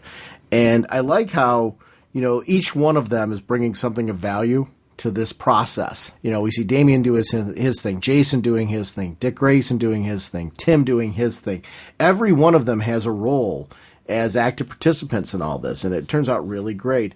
The Red Hood sequences, I know you referenced them earlier. Oh my gosh, is that good. So, when you said wheel, did you mean the steering wheel or the tire? Doesn't really matter. I got both, but I thought I'd ask just to sound cool. Especially given, Jason Todd's history where he stole the wheels from the Batmobile. I love that it was him who had him steal the wheels. That was awesome. And I like the whole thing, Batman once told me being a Robin comes down to one word, confidence. And I like how they're imparting on these kids the knowledge that Bruce imparted onto them, or what they learned from being around Bruce. Not even necessarily things that were done verbally, but, just the way that all went down with Bruce and what they gained and how they became the experts that they are. I really was so geeking out on this aspect. You referenced in our earlier shows when we were doing Green Arrow episodes, and there was Team Arrow, how much you liked that team aspect of that. This really encapsulates that kind of premise in a really cool way. Yeah, I like how each one of them have their own one word. Yep. And they're based on their strengths and based on who they are. And I thought that was a cool moment. But something I didn't notice until my second read through? Those center panels. And I agree with you. I liked how cool those center panels were. But in the center panels, they're calling each other by their code names. They never used their real names throughout those. And we later learned this is the stuff that got passed on to Gordon. So Grayson was calling them by their code names, was calling them by their things, knowing he was transmitting this to Gordon. He didn't want to give up their secret identities. So did they really not know? I don't know. That's always the craziness with the Bat family. You never completely tell. But with them, they're just talking, but he's intentionally saying Red, and Hood and Robin, and he's not throwing out any real names because Dick knows this is going to get transmitted. But why are they just going along with it? I don't know. I think it's just one of those things where as they're talking, it's probably second nature to them, or maybe they know. Maybe they knew this whole time, and this was one giant setup. Whatever it is, it's cool. Yeah. Oh God. Yeah. I agree with you. I completely agree with you. I'm digging this. I love the fight of Duke and Dick Grayson. The little training ground fight. That was a pure geek out for me. This book always has got a lot of great art to it. Yeah. Oh God, yeah. And again, I love the visual art stylings where you really see the movement of whether it's Dick's fighting batons or Duke's nunchucks.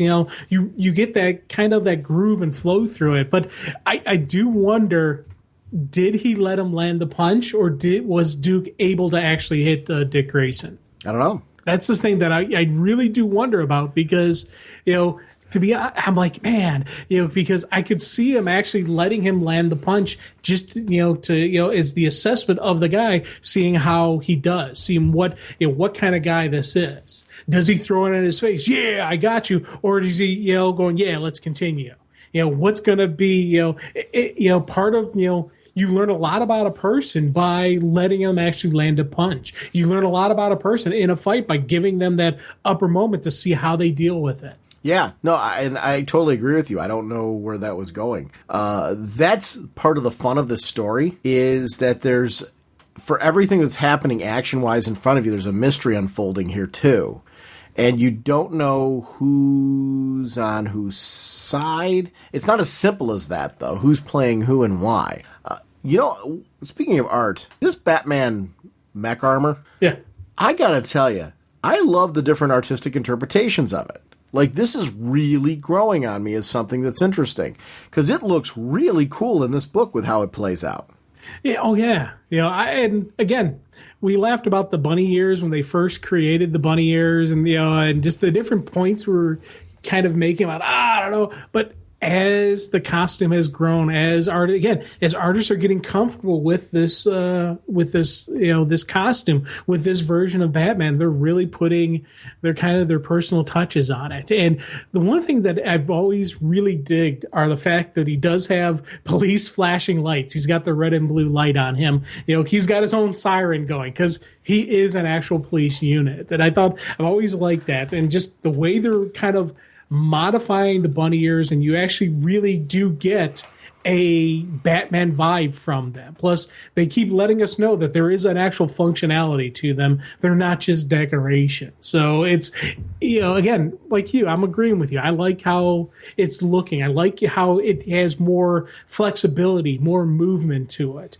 Because that was always Batman's great strength, was why isn't Batman heavily armored? Well, because he's got to be mobile. He's got to, shuck and jive and just, bob and weave. And, and we're seeing that now in the back armor. When the different pairings of Robin with the newer counterparts, when it leads to that great sequence of Dick Grayson and Duke on the gargoyle, I loved the artwork of Dick Grayson in that. Like, that was a beautiful sequence of events, and Duke being in the background. I just thought it was really great to kind of see this kind of former Robin with new Robin mentor to student kind of thing going on there. Looked really, really visually fantastic. Oh God, yeah. And it's funny because Dick was up front, in the Batman spot. Yep. Duke's in the background in the Robin spot, and even how they're standing, you throw a cape and a cowl on Dick Grayson, and that's a Batman pose. And again, I was like, man, I love Damian as Robin, but I want Duke to get the respect he deserves, man. I don't know where this is gonna lead to for all these characters, but I know for certain one thing: I want Duke to still be around. I definitely want him around. I definitely want him, as recognized as a member of this family. It's gonna be interesting to see where this all goes. Yeah. As time goes on. When this leads to eventually the fact that they were all kind of arrested and everything was put on them, I could not get enough of that. So do you think... So Dick Grayson was trying to trust Jim Gordon. Do you think that was done on purpose, or do you think he really wanted them locked away? I don't know, man. It's a tough call. He says, and I take care of my family. Did he put them in lockup to kind of keep them out of trouble? Well, that's the explanation he gives. I think it's something more. Yeah.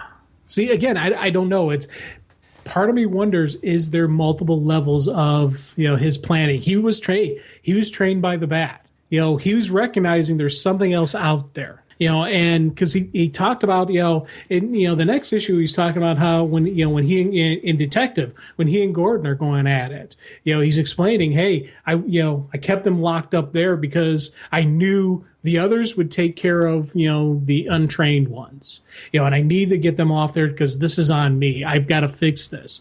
Now, part of that is completely 100% an accurate statement, but part of me does wonder if he's using them kind of as a bait to draw out this unknown, or maybe he's figured out that it is the Court of Owls, or maybe he's got a suspicion that because he a couple times he references that he's got an idea what's going on. He's got a suspicion of it. So maybe he's on to the Court of Owls already. Maybe he's thinking Court of Owls, and this would be a great time to try to lure them in and maybe get things going. But how much of it is did he tell the others? How much of it is is he keeping to himself? Those are the stuff I don't know exactly where his head is at. It's great to see Ray Fawkes doing the writing in Detective Comics for this particular part, because I really enjoy his writing.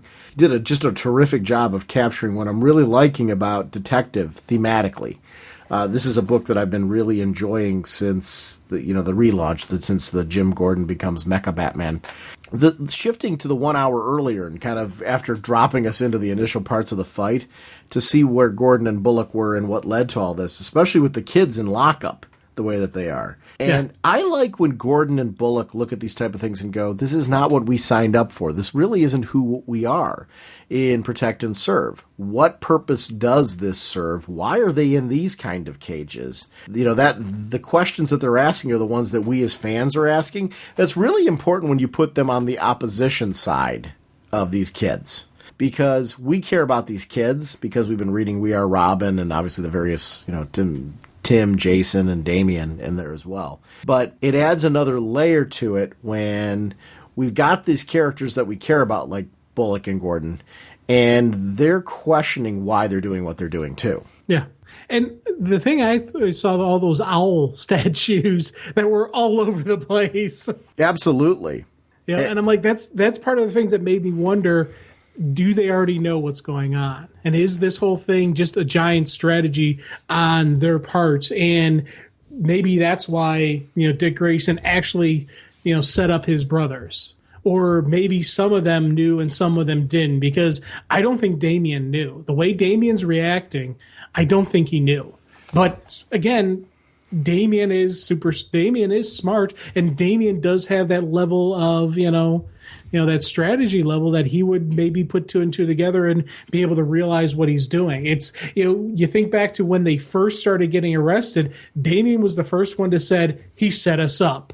He knew that it was Dick Grayson who set him up. He knew before any of them, the others put it together, Damian figured it out ahead of everybody else. So I don't know. How much do they know? How much don't they know? It's, and these are the panels that I kept rereading, especially this issue, seeing how much they knew, how much they, were working together, or were they working separately? Tell me you didn't interrogate any of them, Harvey, without a legal guardian around. I didn't do nothing. You think I'd rough up a little girl? And they're talking about how this has gotten out of hand and the whole situation they're dealing with. That part was really great because it kept at the core the conscience of Gotham that those two often provide, particularly Gordon, I should say. Damian having something in his mask shows that, he learned a lot from his ninja lifestyle, but also, just as important, he learned a lot from his dad.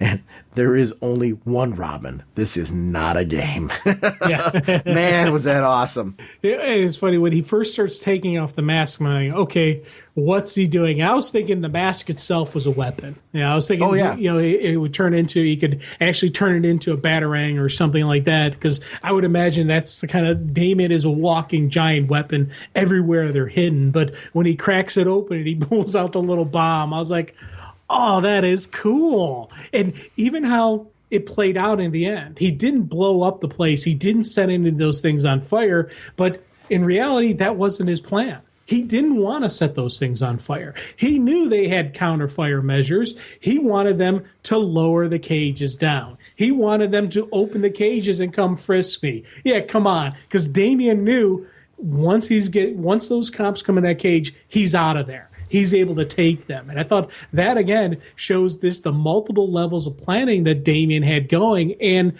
especially as soon as everything started playing out, and it looked like that's how they were going to make their escape, and everything was, even Jason Todd's like, oh, okay, I see what the little monster is doing. He's getting ready. Tim's getting ready. All the guys who have the training, they're getting ready. And I thought those were some really cool moments showing the experienced team versus the We Are Robin team. The experienced team knows, okay, this whole thing is a setup to get us on ground level, to get these cage doors open, to get us 1-on-1 or 1-on-5 against these cops, which to them aren't really a fair odds. 1-on-5, they should have gotten more people. So it's kind of, I like seeing that, but then you get the swerve of the owls showing up, of the Talons showing up, saying, okay, time to change things again. In a great example of scene shifting, I did like, while all that was going on, we did shift scenes to Gordon and Bullock, where they were conducting an investigation of their own. They weren't sitting on their laurels. They were talking things through, Gordon using Bullock as an advisor, just like they would have done in the past. Gordon going off and doing investigation, which leads Gordon and Dick Grayson to have their confrontation. I love the shifting of sequences between that, what's going on in the cages, the owls, everything that they're doing there. They keep a lot of story going. There's never a wasted moment in this. I like those shifts from, we're over here now. Now we're going to go see what's going on over here. Now we're shifting the sequence back over here. I really loved how effortlessly that is happening in this. I'm inventing brand new words with extra consonants, but and again, I agree with you. I liked how we went from, and especially those moments where we go from the fighting of Dick Grayson and Gordon to that calming moments where, well, he had to use a taser underarm, to get a calming moment, but you do get that where the two of them sit down and they actually start having their conversations, because this, Dick Grayson is somebody that Gordon knows and trusts. He knows this guy was trained by the Bat. He knows, I love those moments where that same respect he had towards Batman, he has towards Dick Grayson. He knows who and what Dick Grayson's about. He knows that for a while there, Grayson wore the mantle of the Bat. He understands why he's doing this and everything that he, especially he understands the legacy and understands why, Grayson's taking this upon himself. But also, we have two cops. We have a cop and we have an investigator. We have these two detectives that are sitting there and they're analyzing it. Mm-hmm. Something's not right here. A good cop dies conveniently. A good kid gets blamed conveniently. And Dick Grayson has been one before. Oh, yeah.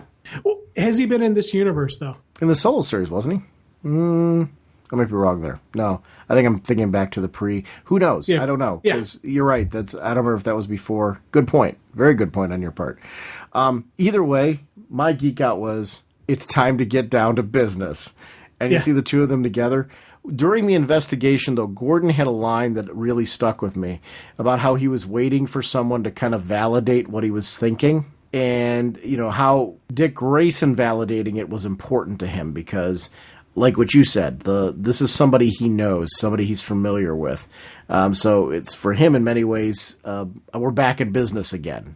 I'm in a different capacity, you're in a different capacity, but this is who we are, this is what we do. That's why that page was such a geek out. Oh, God, yeah. And especially because you think about just the next sequence here, they're both going to that councilwoman. Mm-hmm.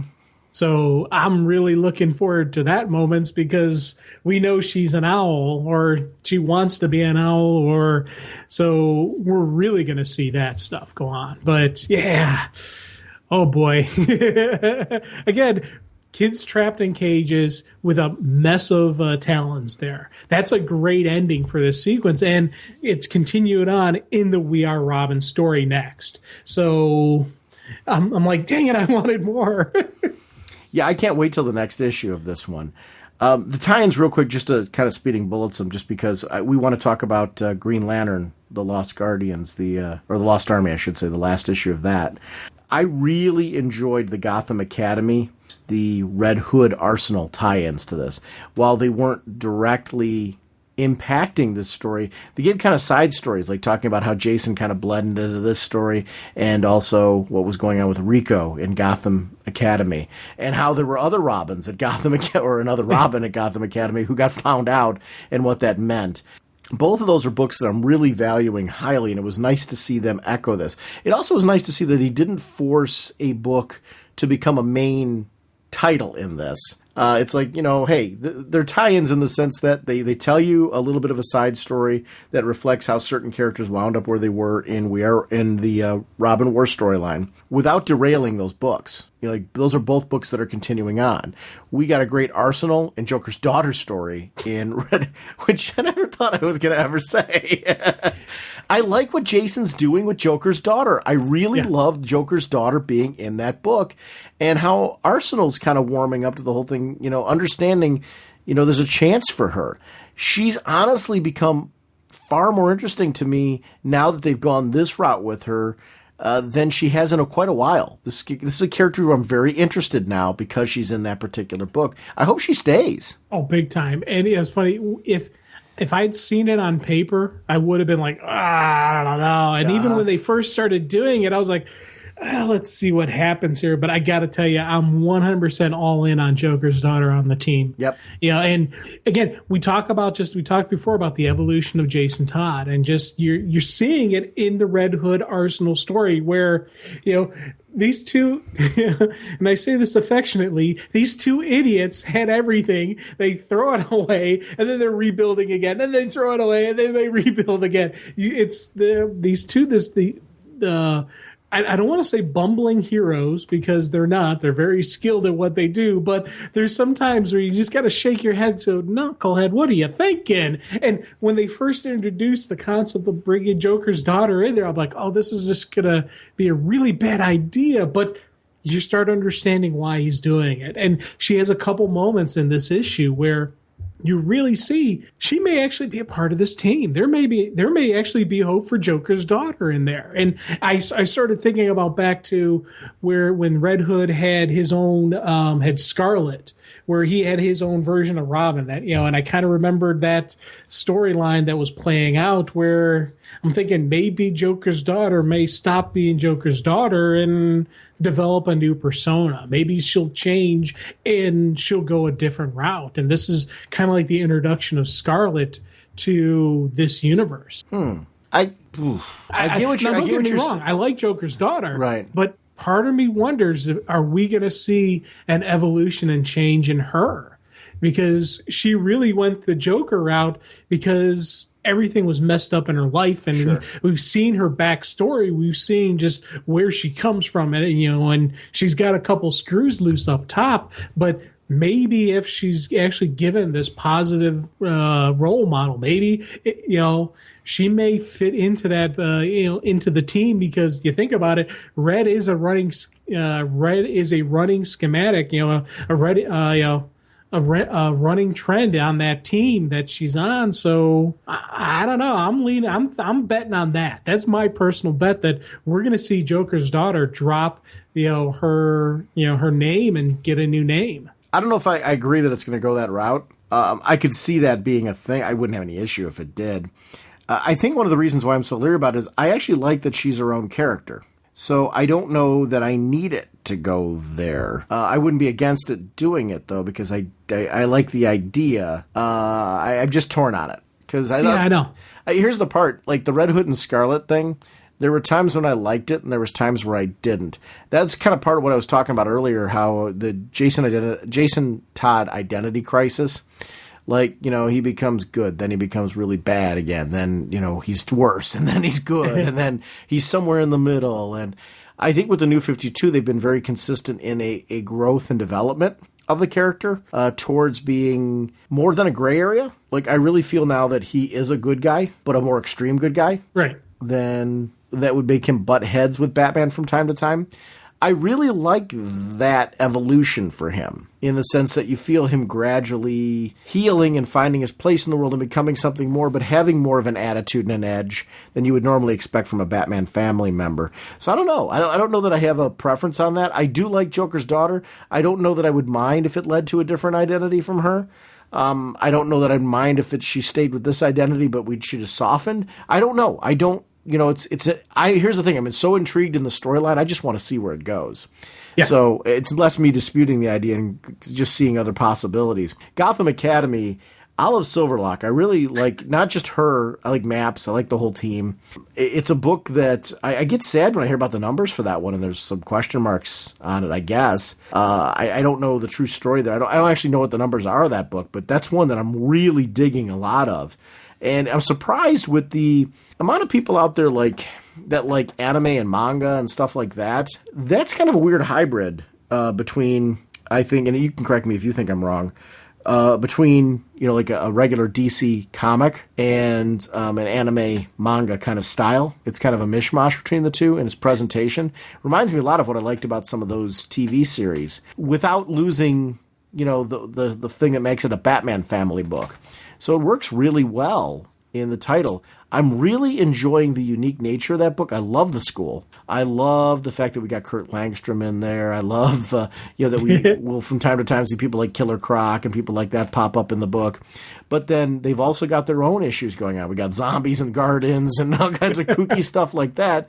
That's crazy things that you would find in Gotham. And I like the explanation of this and how that might tie into the Court of Owls. So the Court of Owls appearance in that book I thought was really well done. Oh, God, yeah. And it's funny because Gotham Academy was always that book that I didn't know what I really felt about it. It was never any book that I was thinking about dropping, but I was never that passionate about it. I was like, oh, okay, yeah. But it's something that lately, especially when they start doing some of these tie-ins and these connections, with Court of Owl appearances, I love every time Damien's there. And Maps is anytime Maps is involved with another character, like the Maps and Batgirl run-ins, the Maps and Damien run-ins, just I love her as a character, and I just like this concept of kind of their own little Scooby group, Yes. And again, I'm not saying that to be insulting. I'm saying it fits that junior detective league, that three investigators mystery, unit that is out there. And it fits in this school, especially, again, this is Gotham. Things are going to get weird. Things are going to get crazy. So you're going to have those little quirks and those little twists and whatnot. So I'm like, man, this is, again, I was really happy with this. One, we got a full, complete story, but then you get a great little tie-in connection. You get to see, her get arrested and her get thumped a little bit because of the whole We Are Ramen thing. And I loved how Maps was initially running in there saying, hey, I'll get arrested. I don't care. That's my friend. I'm going to throw down with them. And it's Damien is the voice of reason who stops her. That was awesome. Yeah, the Damien sequences in there have been really fantastic and how he sees something from them, but that he gave her some really sage advice. The Maps and Olive's relationship is an interesting one because as friends, you do that. You have those periods where you're best friends and things like that, but then events happen where just because you're different, you have something that you're opposed on, and it leads to a strain in the friendship of sorts. And I really liked how well that was written. That is really a great book with a great cast of characters. I loved your Scooby-Doo comparison, and then how you kind of took it to the young detectives kind of thing, too. I would watch that as an animated series in an instant. I think it's something that would be really fun and exciting with an edge to it. So it's different enough from Scooby-Doo, but has the elements that made Scooby-Doo cool. Yeah. So I agree with you. I loved the comparison there is exactly what I'm loving about the book. So are you growing fonder of that book, or is it just kind of still staying in that same spot for you? No, I'm definitely growing fonder. Okay. Yeah, I'm definitely growing fonder of the book. And, it's one of those things where it was never anything I was even thinking about cutting, but right. it wasn't. I didn't have a solid passion to it, but it's growing on me, and it's definitely something that I'm like, oh, okay, what's going on here? I will reach to it sooner now, especially now that we're getting the Court of Owls are coming into play, and it's again, of course they'd be there. That makes perfect sense that the Court of Owls would use that place. Maybe that's part of the reason all the craziness is going on there is because the Owls are using that as, some experimentation place. And which one of the students, which ones of the faculty are actually part of the court, or maybe some of the Scooby Gang, an actual double agent. I don't know. And I think that's kind of a neat thing to see how this plays out. And I think that zombie was no accident that Kirk's experiment woke that zombie up because of the fact that the zombie was probably one of the court's early experiments. Oh, highly possible. Yeah. I mean, that's just all really, really, really cool. Hey, can we talk about that Green Lantern Lost Army book, issue number 6. I really don't want to end this episode without talking about that, because I think it's an interesting book that we'd be remiss if we didn't talk about. Yep. Our next discussion will be on Green Lantern Lost Army number 6. The writer is Colin Bunn, with art and color by Jesus Saez, with letters by Dave Sharp, cover by Guillaume Marsh, with assistant editor Andrew Marino, editor Mike Cotton, group editor Eddie Berganza. Yeah, we got to apologize for any name butchery on that, because this book really has an amazing creative team. I am so sad to see it go, because one of the things I'm going to be geeking out a lot over is not just the amazing dialogue, because the dialogue interactions between all these characters have been great, but also I really have been amazed in the past few issues of this series that it was clear that it was going to be cut short and that we're going to need in January to do kind of a follow-up to kind of wrap up this storyline. But what I loved is there's been some time jumps that have happened very quickly in this book, you know, where it's clear like we're jumping from this sequence to this sequence to get things in, so that way we move the story forward. And I really appreciate the writer trying to do that service for the fans, especially considering his poor journey that he's had going on with this, because I'm a fan. I've really been a fan of Colin Bunn's writing at DC and the stories that have been going on, and I really appreciate the fan service that's going on here from this particular writer on what he did in the story, because this is one, like you, I've been digging. The art team, oh my gosh. Kudos to how beautiful this book is. Because when you were reading off the creative team, I was looking on the same page at the spread. And what always works for me about this is, first of all, the great dynamics of expression, especially when you've got different alien races, different mannerisms between our Earth Lanterns, Kilowog, John Stewart. It was really great to see our other Simon Baz, our other Earth Lantern back. Because I was wondering, I'm like, where did he go? Yeah. And it was great to see him back in this. They really did a great job in this series of starting to bring back very quickly some of our characters and showing that they were fighting the battle on Mogo. Yes. That was going on there. And that part for me was like, there was a time jump, right? Did you feel that? There was like between like a couple issues where there was a time jump, but not jarringly so. It was enough that I'm like, okay, get what they're doing. They're trying to speed it up a little bit so we get the storyline going. But man, what a well-written, gorgeous, gorgeous book. I am so sad that this story did not get to be told with the pacing that the writer wanted to deliver it with. But I really appreciate the handling of making judicious choices on how to, move the storyline forward a little faster, because it's working. It's really working for me. Well, and the fact that, you mentioned how if they jumped to the battle on Mogo, there must have been, I'm betting that he had like a couple storylines before them actually arriving on Mogo and everything playing out there. But he recognized, okay, we got to get to there and we got to move the story along quickly.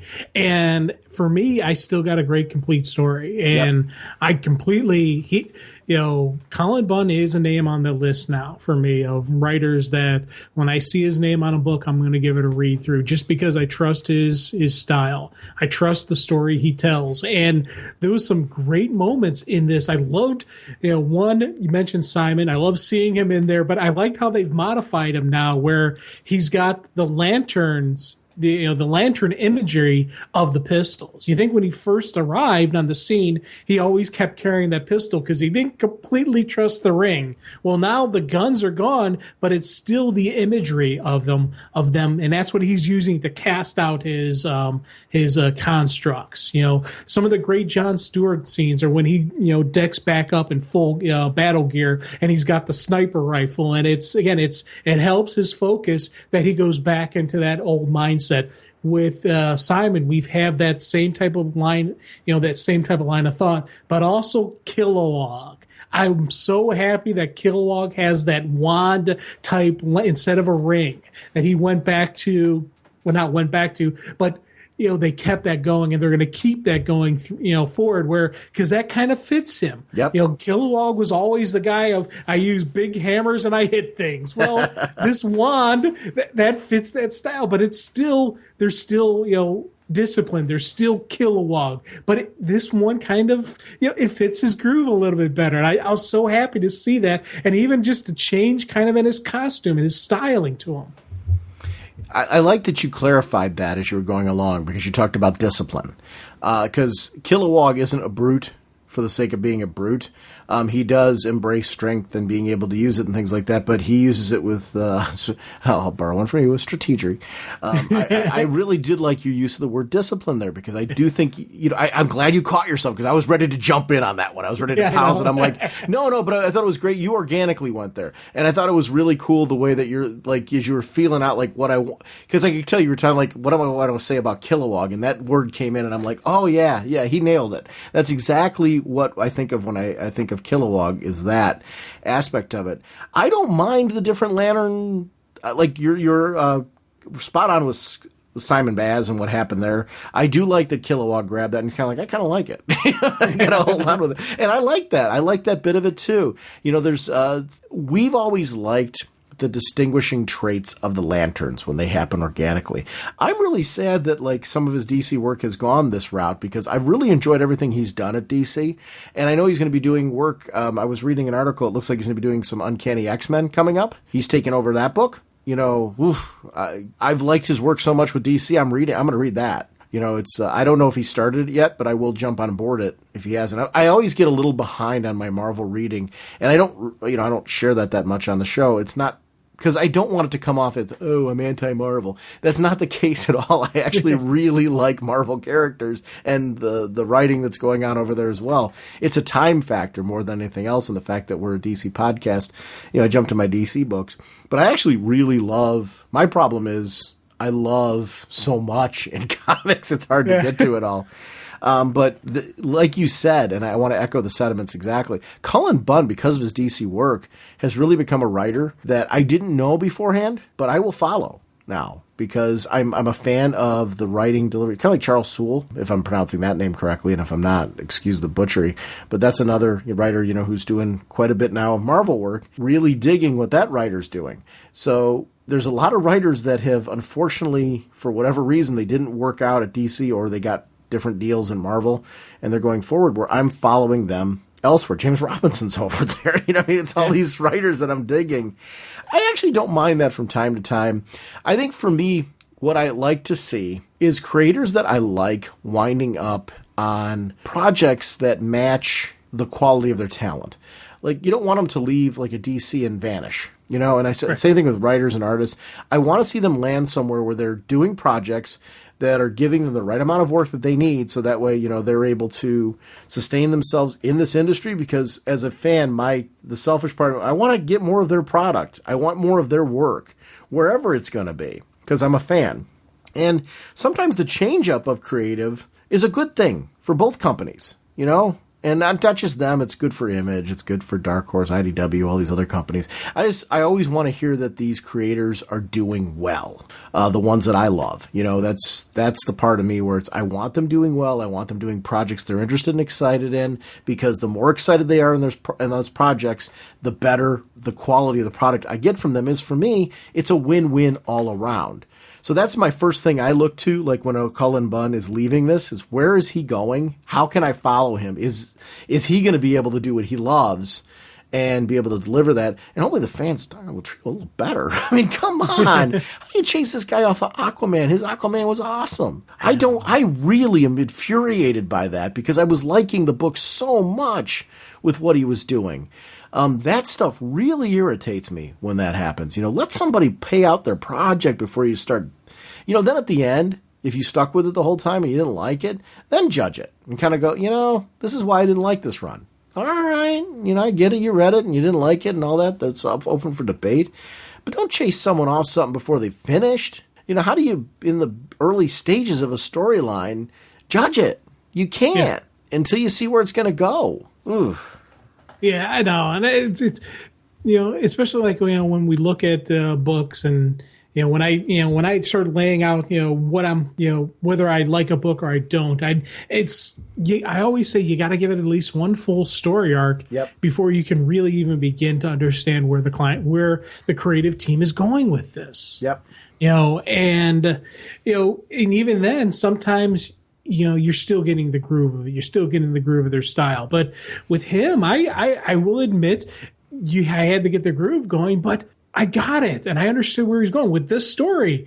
Same thing. You got thrown in the middle of this thing where you didn't know where the Lost Army was. You didn't know where anything. But as they introduce Krona, they bring and they're bringing in all the different people, and I'm like, Relic and Krona in there, and in a different time period. Where are they? This was a great mystery, and I really wish it would have had its full story. I really wish it would have had let it play out, because this Battle of Mogo wasn't going to be done in one issue. This was going to get played out. Them getting to Mogo was going to get played out. The aftermath after Mogo, all this,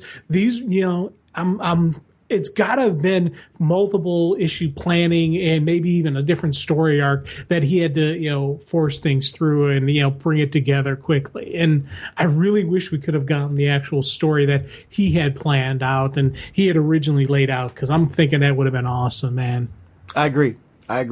That would have been something that would have been really interesting to see how this storyline would have played out. Here's the thing. It's an awesome storyline with or without it. I think that was really great. I love the battle of the emotional spectrum. I love that this is a world that mirrors our own, but needs to die in order for ours to survive. But now you've got the issue where you've got Krona and Relic on the other side. They want to save the world. We've got John and company who wanted to leave, but they can't now because of Hal? Hal? Now here's the question. Did Hal know? I took that was back in Hal's book when the fractures from the source wall was freezing planets. Right, exactly. And that was him sealing up the thing. So he didn't know they were on the other side, because if you remember from when that Green Lantern issue came out, which I don't remember, I want to say 46 or 45, where we see him actually sealing up the hole. He didn't know what was on the other side. He just saw the energy and he knew, okay, we got to get this sealed up. So he didn't know his buddies were on the other side of the source wall. Yep. Yeah. So the person sealing us in was one of our own. Hal, you son of a... I think John's jumped to the conclusion there that Hal was doing it knowing what he was doing. And Hal had no idea they were on the other side.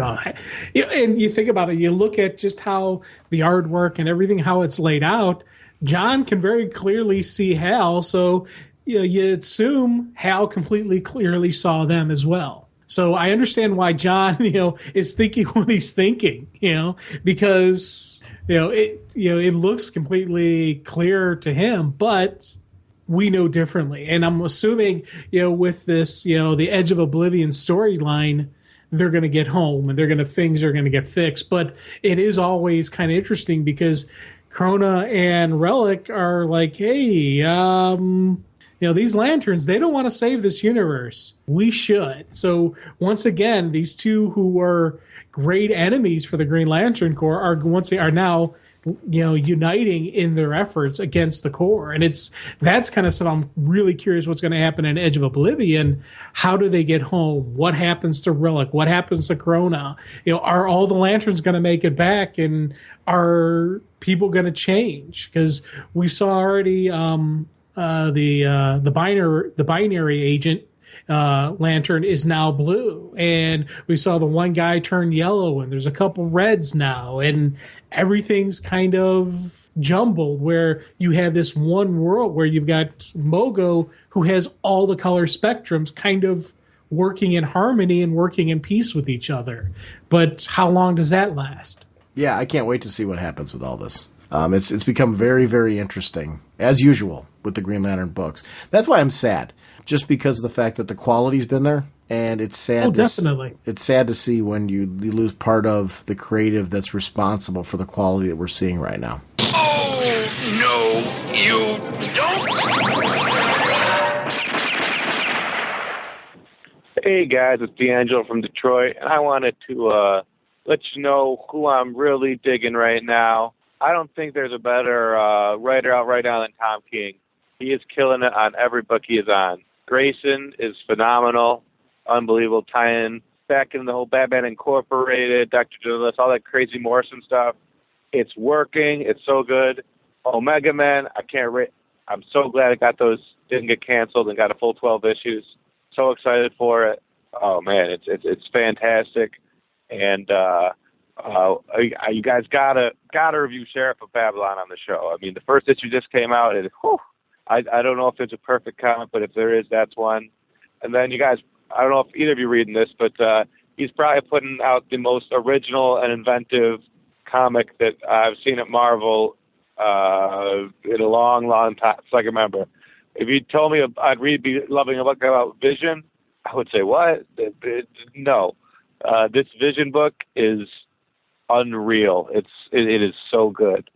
But just want to give a shout out, Tom King, best writer out there, and you guys are on the Tom King bandwagon early. So shout out to you. Love the show. See you later. Peace. You know, one of the things that struck me in his voicemail right away was, you know, Omega Men is one of those saving, you know, of a book that I really dig because that's fan driven. You know, fans got viral, and that's the positive impact of fandom. You hear about, you know, when growing up, when I read comics, you hear about letter writing campaigns to save books and things like that, and how that has a lot of power. In this case, you know, it's a great example of positive fan outreach to save a book instead of the negative nonsense where you chase a writer off a book or something like that. It's no, let's band together as fans and really save some of these books. You know, nowadays comics need fans to be viral ambassadors for the medium, and I'm not saying lie about comics and promote comics that you don't like. I don't mean that. I mean it's stuff like Omega Men. Get excited about that book and shout it out. But I really think as fans, from the best-selling book to the least-selling book, if you're digging it, get the word out. And I'm not just talking about to traditional comic fans. You know, we're getting into the holiday season. Buy some friends that you know like these characters or like, you know, certain genres or certain, you know, types of stories in film or wherever. A great gift's a trade. You know, get them introduced to comics and what you're digging. Don't force something down their throat that, you know, like they're blatantly not going to like. But my gosh, comics are so diverse now. And if you know your friends well enough, there's a lot of stuff out there you can pull out and just say, hey, this is something really cool that you should be reading right now. Introduce them to the medium. Especially to books that you're digging that you know that they have a common interest in or that they might be interested in reading. Maybe they'll become a trade reader or something like that and really help promote, you know, another source of fandom to this. I really think it's up to us to be those kind of ambassadors. Get out there, be the outreach, show some, you know, show a positive thing out there about comics. We have a lot of power as fans. Obviously, by what happened with Aquaman, you saw the power the fans have to break something down. But to his point, D'Angelo's point here, as fans, we also have the power to build something up like Omega Men. And really, that is where there needs to be a focus in fandom. And, you know, this community especially, I think we're filled with a very positive audience who really dig comics. We may not all like the same things. There may be times where you listen to the show and like, you guys are digging that, I'm not. And that's cool. That's not the point. Jim and I shout out things that we enjoy and pick topics that we're really interested in talking about because of the fact that that's who we are as readers, and those are the books that we focus on. I don't think we're alone on this podcast. I think people listen to this podcast overall, majority of people, whether you listen to every episode or certain segments, because you're looking for that kind of fandom, you know, because you're like-minded like us. May not be the same books, but, you know, we want to get excited about this medium. So I'm asking you this holiday season to reach out and maybe start being ambassadors for this again. You know, let's get the word out. There's a lot of diversity out there in comics. Bring a new reader in. You know, try to bring in a couple in. Comic trades nowadays, especially with, you know, and please don't take this as me just some cheap sponsor spot, but we've been lucky enough to be sponsored by DCB Service and InStockTrades.com, so I tend to go to them. DCB Service and InStockTrades.com, you can get, you know, comics and trades at discounts that are huge, so you can really stretch your dollars this holiday season. But even if you're not using our sponsors, local comic shops, bookstores, places like that all have trades. Put something in somebody's hand that's a good, complete storyline you know they might dig. And, you know, get them on board. Let them try. You know, if they don't like it, they don't like it, and they won't jump on board. But, you know, try to be an ambassador for this medium. It's just something that, I don't know, I was really struck by his comments about Omega Men in particular. I mean, obviously, we were riffing on this. I hadn't heard this voicemail. We recorded the voicemail after we were done doing our segments. And I love that he's talking about Vision and Tom King's work and taking it. I was like smiling for years and listening to him like, yeah, yes, hey, amen. Testify. Good, this has been a good one for him. Yeah. I like that, though. I like when people call up about things that they're passionate about. I like that he shouted out Vision. We're not a Marvel podcast. I want people doing that though. Shout out, if you want to rant and rave about something on this show, do it. We do those pop culture and whatnot shows on this podcast because we love all comics. So, certainly feel free if you want to rant and rave about something. I love that there was a DC tie, and then he also talked about some of the other things, and it all comes from geeking out about a creator. And those are recommendations. Vision is, I echo completely his sentiments about Vision. I don't think you haven't read Vision yet, have you, Jim? I have not read it. Add it. I think I'm going to be reading it though. It's cool. Marvel's doing some cool things over there right now too. So, Vision is a great example that Tom King has hit a home run with that book. It's cool. It's different. The nice part about it is Vision is a different book than the other ones that Tom King's writing.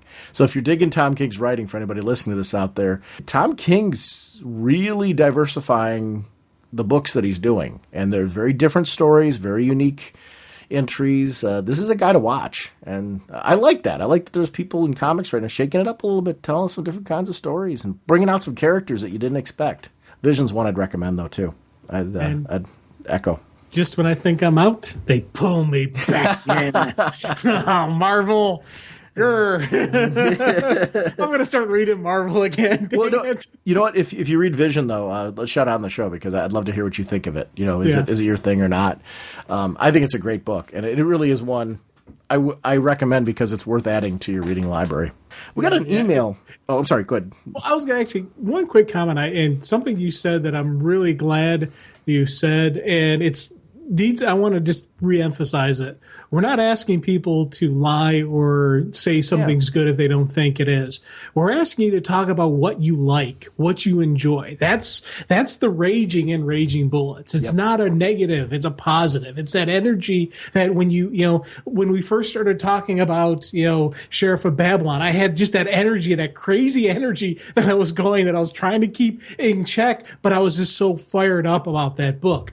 That's the rage. That's the passion. Find those books that you have that energy for, and those are the ones you talk about. You don't have to, you don't have to lie. You don't have to like everything. You can have negative stuff, but put your energy into the stuff you like, because somewhere out there's somebody looking for a book going, hey, what am I going to read? What should I go with next? You hit them with this high energy, with this passion of a book you're loving, and they're going to start reading it. I'm going to start reading Vision because so far I've had, within a span of a couple hours, I've had 2 people say, man, this is awesome. I can't believe they're doing this with Vision.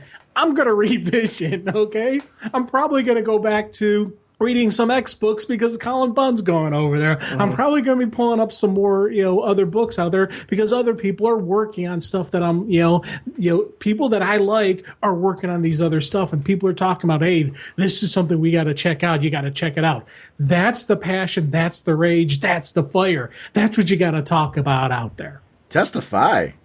And it's actually funny. Very early on, we did the podcast for people who maybe are newer to our show or, weren't around the beginning. We used to get a lot of criticism that somehow we were only talking about things positive because we were trying to get people on the show or, stuff like that. Or, we were afraid to offend people. It isn't that. It never was that. We never actually ever had a conversation like we could only be positive. We never had that. I mean, right? I never, oh, no. Honestly, very early on, half the fun of the show when you were first diving in was me wondering what you were going to like and what you were not going to like.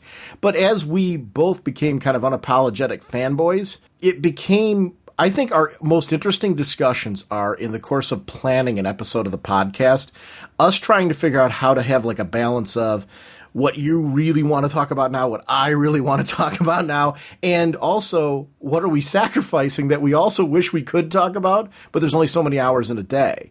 We're trying to get out 3 to 4 episodes a month to you and have them be substantial, them to be, the type of program that you expect from Raging Bullets. A lot of times that's not enough time. 4 episodes has never been enough time for us, even when we've been able to guarantee 4 episodes a month. We do shows that are well over 2 hours most of the time. We don't have enough time to get in all the books that we want to talk about. So I don't want to waste time with a lot of books. That book was good. I don't have a lot to say. To me, that's not an interesting discussion. I don't have anything I'm reading right now that's bad. I my problem is exactly what you're expressing here. It's like, oh my gosh, I'm reading something else now. I'm reading this one now. I'm into this. When am I going to get to that? My problem is always the stockpile that's building of interesting things that I want to read that I'm having trouble finding time getting to. I'm having the same problem with TV now. There's so many cool geek culture television programs, and especially, did you see Sci-Fi Channel's rebranding? Like, they're kind of bringing back more of their traditional sci-fi. I'm like, you gotta be kidding me. We got these great superhero shows now, and sci-fi, like, sci-fi's still had some really cool series on it, don't get me wrong, but it seems like they're really going back now and adding more content like that. A lot of the shows that are coming, I'm like, oh my God, it's like a geek culture fan fest that's going on. I like this problem, though. I really like this problem that there's way too much good stuff for me to read. There's way too much good stuff for me to watch. I'd rather have there being an overabundance of it than this kind of, oh man, I can't find anything that's good. That's why I'm always baffled by the crabby people. I don't get it. How are you collecting in this medium now? The only thing you should really be crabby about is how are you going to find all the time or money to read what you want to? I mean, if you're not digging a book, my gosh, it is so easy to jump ship now and to find something that you like. It's like, you're really not trying. I mean, to chase a writer off of a book because, you know, I mean, it's like, come on. Can't you? There's like 10 gazillion other titles to read right now. I get it. You know, you didn't like it. All right. And, you know, if it's a character that you're passionate about, I also get that side of it. You know, I've got characters of mine that have completely vanished or have been reworked into a different character. Like, I loved the Earth 2 Dr. Fate. Great example. Yeah. He's not around now. We've got this new Dr. Fate, who I really like, but I still miss the Earth 2 Dr. Fate, you know, because I was really into what they were doing with that character. I liked my Hawkman and Hawkgirl, you know, the ones that were way back when Gray and Palmiotti were writing them. But we've seen various iterations afterwards. I love the Earth 2 one that's out now. But it took me a while to get used to that and to find that one that I wanted again after Gray and Palmiotti did that wonderful run with them. So, you know, I mean, those are things that's part of comics. Things ebb and flow, and then eventually you find somebody who, you know, takes a concept that you like and brings it back in again. But I've never felt this passion for, like, when somebody else took over writing Hawkman and it wasn't quite what Gray and Palmiotti were doing, I didn't start like saying, you know, it's time to burn them at the stake. I mean, let's just get going right now. I just recognize the fact that, okay, it's a good book. It's not hitting me on the same level as my Hawkman. I'm looking for that, but I don't feel the need to really go and hunt down the writer at this point because they don't quite understand the Hawkman that I like. It's just a very strange thing. You're going to kill me for one other thing too. Do you know who's writing Daredevil right now with the brand new issue that just came out? Oh, no. Charles Soule. I picked it up. It's really good. And I only say that. Here's the reason why I say that. There's books from all companies that I'm really digging right now. I think there's great quality. I'm not a DC versus Marvel guy. I've never been. It's never been my thing. I like seeing both companies do well. I like seeing Image do well, IDW, all these other things. To me, the better the industry's doing, the more variety and choice that we have. That's one of the reasons why when we started this podcast, I really wanted to focus on what I like as a fan, what brings me to the table as a fan, because I believe this is an industry worth promoting. I believe this is a hobby worth promoting. I believe the talent and the quality that we have right now, we really are in a golden age of sorts of comic talent. The artists, the writers, what they're doing with creativity and the diverse kind of projects that are available now it's really staggering considering everything that comics are competing against that's out there right now. There's really amazing creative talent here, and we need to support them. Support the ones you love, you know, and to your point, whether you were saying that. So I'll get off my soapbox on that, but it really is a theme of this show, and it's one I've always considered to be extremely important in the podcast. If there's one thing that I hope we promote, it's this. I want to read an email from Jace. It's Jace, M-I-L-A-M. I don't know if it's Milan. I don't want to butcher his last name, but he was having trouble getting in to the voicemail line, and he had some thoughts, and I want to make sure to get him on the podcast. And Jace, please try calling in again. Let me shout out right now the show voicemail line. It's 1-440-388-4434 or Dr. Norge on Skype. If you do it through Skype or either or, it should pump you to the voicemail line after it rings a few times. I don't know if Skype was having an issue. Jace had an issue where he couldn't get in. If anyone else is having that problem, please let me know, because I'll reach out to Skype and check and see what's going on. It seems to be fixed now by the fact that we just got a voicemail recently from D'Angelo, that one that we just aired. So it seems to be everything's working good. But if somebody else has had that problem, please email me and I will make sure to check into it, because we want you a part of the show and I want to make sure that that's working. So, but anyway, let's get to Jace's comments. Hey guys, couple of quick thoughts. I see Slash and Burn 2 came out today, and I've been meaning to call the voicemail line and share a couple things before I read issue 2. Anyway, the last panel of Clean Room 2 shows Astrid getting stitches, proof that what happens in the room is actually happening in the physical world. It is not just in the characters' minds. An important point in regards to Roisin being a murderer. I think when she is talking about killing, she is referring to fire. She feels it is alive. Interestingly enough, fire passes a lot of tests for what constitutes being alive. It reproduces, it consumes, it creates waste, it adapts to its environment, and it has diversity. It moves. So, I think the itch she needs to scratch that she refers to in the hospital room is killing a fire. A pyromaniac who enjoys putting out the fires rather than starting them?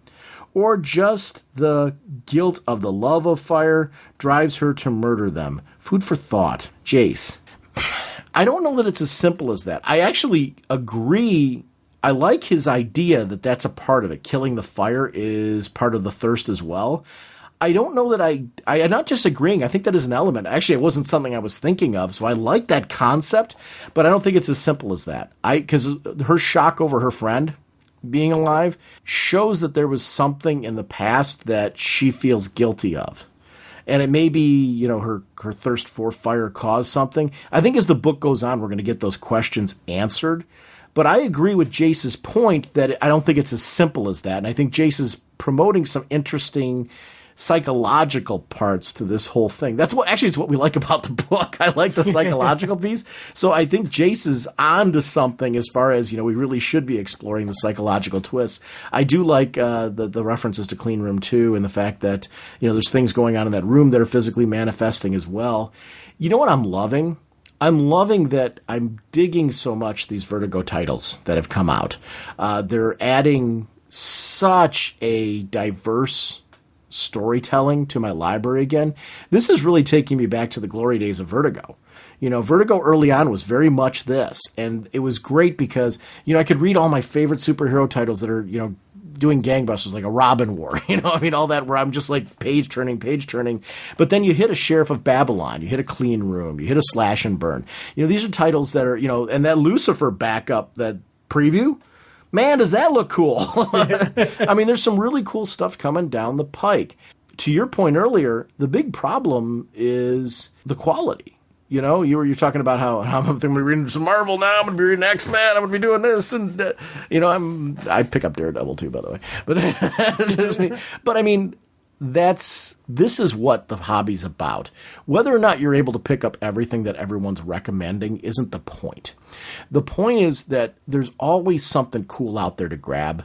People are doing interesting things if you're just listening. What's a great book I'm going to blow your mind with? I'm loving Archie. Who's writing Archie? Ooh. Mark Waid. Really? They kind of did like a relaunch of Archie. It's really good. and for Archie fans out there who are ready to throw your iPods, I was not a big Archie reader before, so I'm not saying that Archie stunk before. Please don't take that the wrong way. I picked it up solely because it was a brand new issue and Mark Waid was writing it. So I've been continuing to read it, and I'm really into it. So, if the Archie fans like, dude, Archie was cool all along. What's the matter with you? Yay, I get it. Okay, you're right. I never read it before. I'm really digging Mark Waid's Archie. I don't know if this is representative of what Archie's been. I remember Archie as a cartoon when I was a kid, and I remember liking it. It was on Saturday morning. Do you remember that? Briefly, Archie was on television. Yeah, I was never an Archie fan, to be honest with you. Okay, I did. I remember liking the cartoon, and I remember like reading some comics of Archie from flea markets and stuff, and I remember digging them. I never disliked Archie, but I think my problem was always budgetary, so I never I read a couple of them if they were in a box. I used to get these huge boxes from flea markets. Did you ever grab anything like that? Like weird grab bags of comics?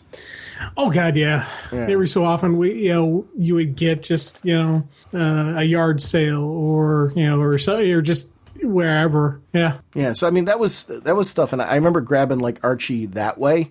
So I never read enough of it, but some of them were the Betty and Veronica issues and things like that. And I remember enjoying everything I read. So I've got nothing bad to say. But this is the first time that I'm like reading Archie monthly, and it's just a single Archie title. I know there's a couple of, like a Jughead book just came out, which looked kind of interesting to me, only because of the fact that the main Archie book is so good. It's like Mark Waid's reading Archie, and it's really great. So my only amazement is just because, like you, I haven't really had a ton of exposure to Archie. So I feel like Mark Waid's making me think I've been missing something. For Archie fans who are out there listening to this and they're like, dude, I've been reading Archie for years and I've really dug it and it's been an interesting book to me. I'm like, this was a cool way to bring on interesting new readers just by having a name like Mark Waid attached to it. Because he's another writer that I tend to, if he's writing something, I tend to follow it just because Mark Waid's on it. Boy, are they they've modernized Archie. And in a way, it matches what I remember watching on the cartoon as a kid and liking, but it feels contemporary, if that makes any sense at all. That blend makes it a cool and interesting book. But that's another one. I don't know. It's fun on this show to talk about what's really great that's going on right now in comics. That's something that... if there's a theme, I think, for this episode in particular, especially the holiday season coming up, it's that.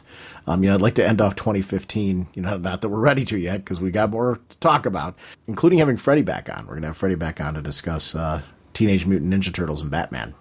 That's going to be super cool. Oh, yeah. But we've got other episodes to talk about other things as well. We're going to, by the way, we were going to do Titans Hunt originally on this episode. We are going to do Titans Hunt on a future episode. It all depends on when we get Freddy back on. We also have an episode coming up with our friends from Apama.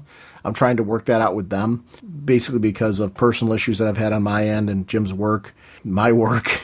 We've been trying to coordinate shows, and we've been trying not to schedule guests in situations where we'd have to reschedule with them, if that makes any sense.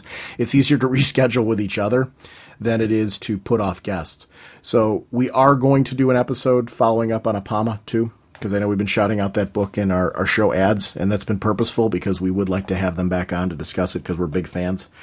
But lots of cool things coming that we're going to be talking about on the podcast. Lots of DC stuff we want to talk about. Oh, my gosh, they've been such great books. Titans Hunt is one that's coming up soon. It'll either be that next episode or the episode afterwards, depending on how we work things out with Freddy, because I haven't had a chance to have that conversation with him yet. I want to see what his availability is because we want to talk Batman, Teenage Mutant Ninja Turtles soon. That's some of the things that are coming up on the podcast that are interesting. And we got a whole bunch of DC books that we want to discuss, including Titans Hunt. I'm excited to talk Titans Hunt. Yes. Yeah, that was one that you shouted out that you really wanted to discuss, and I couldn't agree with you more. You won't get away from me this time, Buster. I want to shout out our show website, ragingbullets.com. That's where you're going to find out what's going on with the podcast. I'll post when Jim and I are recording, so you know when about you can expect a release. Usually after we record, it takes a day or two for the show to be edited and be put up. But we like keeping you posted on what the status is of the podcast, and that's the place to find out. It does feed to our Twitter. So I'm posting to our Twitter. Actually, our plugin I found out it wasn't working. We have a WordPress site, and the Twitter plugin wasn't working. So I'll be posting it manually to Twitter until I get that fixed. I just got to find a different plugin and find out what's going on with that one. But we do value posting to Twitter for our fans who like to use Twitter.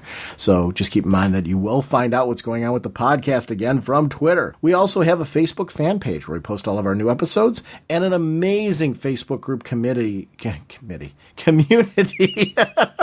What is going on with me? Man, you just are not having a good night. I was doing fine. We were talking all the comic stuff. We record the bumpers after Jim and I are done, kind of talking about what we talk about on the show. So, no, I'm just got marbles in my mouth right now.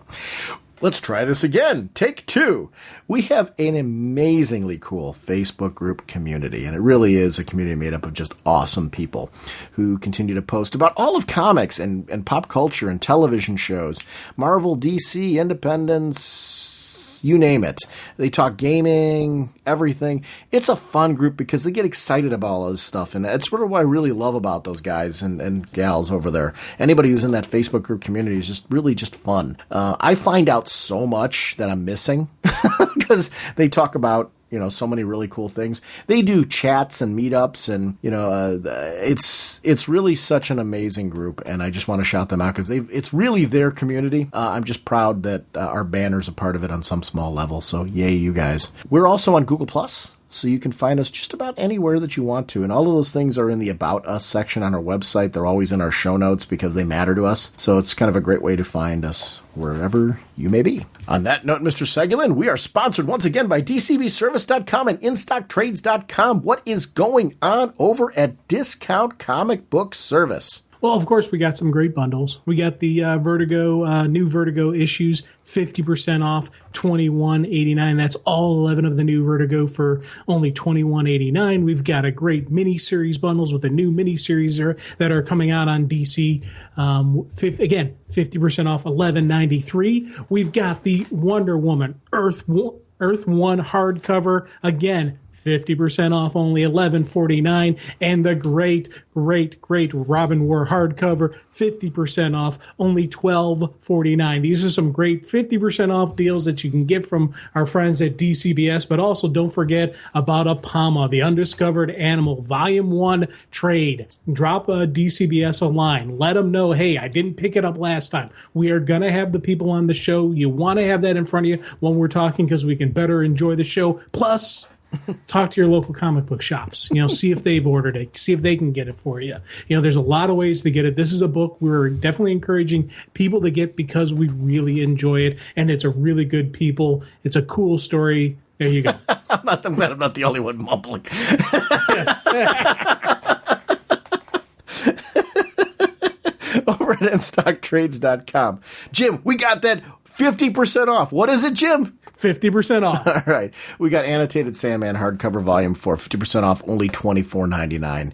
Dark Knight 3 Master Race, the collector's edition, number 1 of 8. I didn't know this was coming out. 50% off, only $6.49. Kid Eternity Deluxe Edition hardcover, 50% off, only $12.49. Teen Titans Go, Truth, Justice, and Pizza. 50% off, only $6.49. Latest releases, they got the Harley Quinn hardcover volume 3, 45% off, $13.74.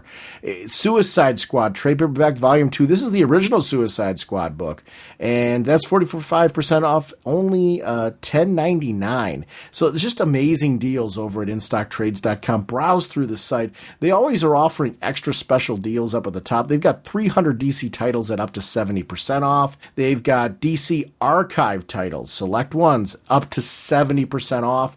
There's comic deals over so many companies. It's a great opportunity for you to stock up on books that you've missed at an amazing deal. It really does stretch your dollars, and DCB Service and InStockTrades.com, besides sponsoring our podcast, have done such a great job at supporting the podcasting community, so please support them. There's always a link on RagingBullets.com. Remember, they are a digital partner with DCBService.com. Link your account and shop through their portal, and you will earn a percentage of your purchase towards your DCB service orders, and you stock up that credit over time. So it's worth linking those accounts. It doesn't cost you anything more. It helps our show sponsor, but it also helps you by giving you some credit towards DCB service purchases, which is really great. So I want to thank them for supporting the show. Our next episode, Jim, we don't know what we're doing. No, actually, we got a lot of things in the works right now. We have another full-blown comic chat just like this show planned, which will either go next week or the week after. We want to get Freddie E. Williams II on. We want to talk about Batman and Teenage Mutant Ninja Turtles. We got to see what his schedule looks like to make that happen. We want to get on the folks from Apama, and I'm going to work with them to see when is the best time to get them on. Are we going to do it after the trade's released? Do we want to chat beforehand? We'll talk with them about what that's going to look like. So we'll be having them coming up. There's so much stuff we want to talk about as we go to wrap up the rest of the year with Raging Bullets. So lots of good stuff coming your way. And please, as always, call in, write in. We want to hear from you. We love having you a part of the show. We will see everyone next week. Bye. On November 13th, Sean Whalen was asked to stop constantly talking about comic books. That request came from his wife. Deep down, he knew she was right, but he also knew that someday he would find someone that would talk to him. With nowhere else to go, he appeared at the home of his childhood friend Jim Segulin. Sometime earlier, Segulin's boss had requested that he shut up about his comic books and never speak of them again. Can two grown men put out a DC Comics podcast without driving each other crazy? It's Raging Bullets, the DC Comics fan podcast.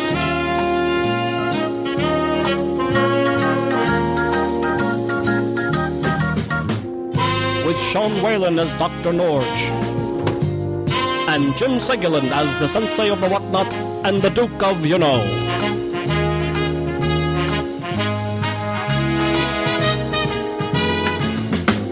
It's a spoiler podcast, so they will go in depth into the plotline, story twists, and whatnot of the comics they are reviewing. So if you haven't read the books, you may want to come back later so you may better enjoy the show.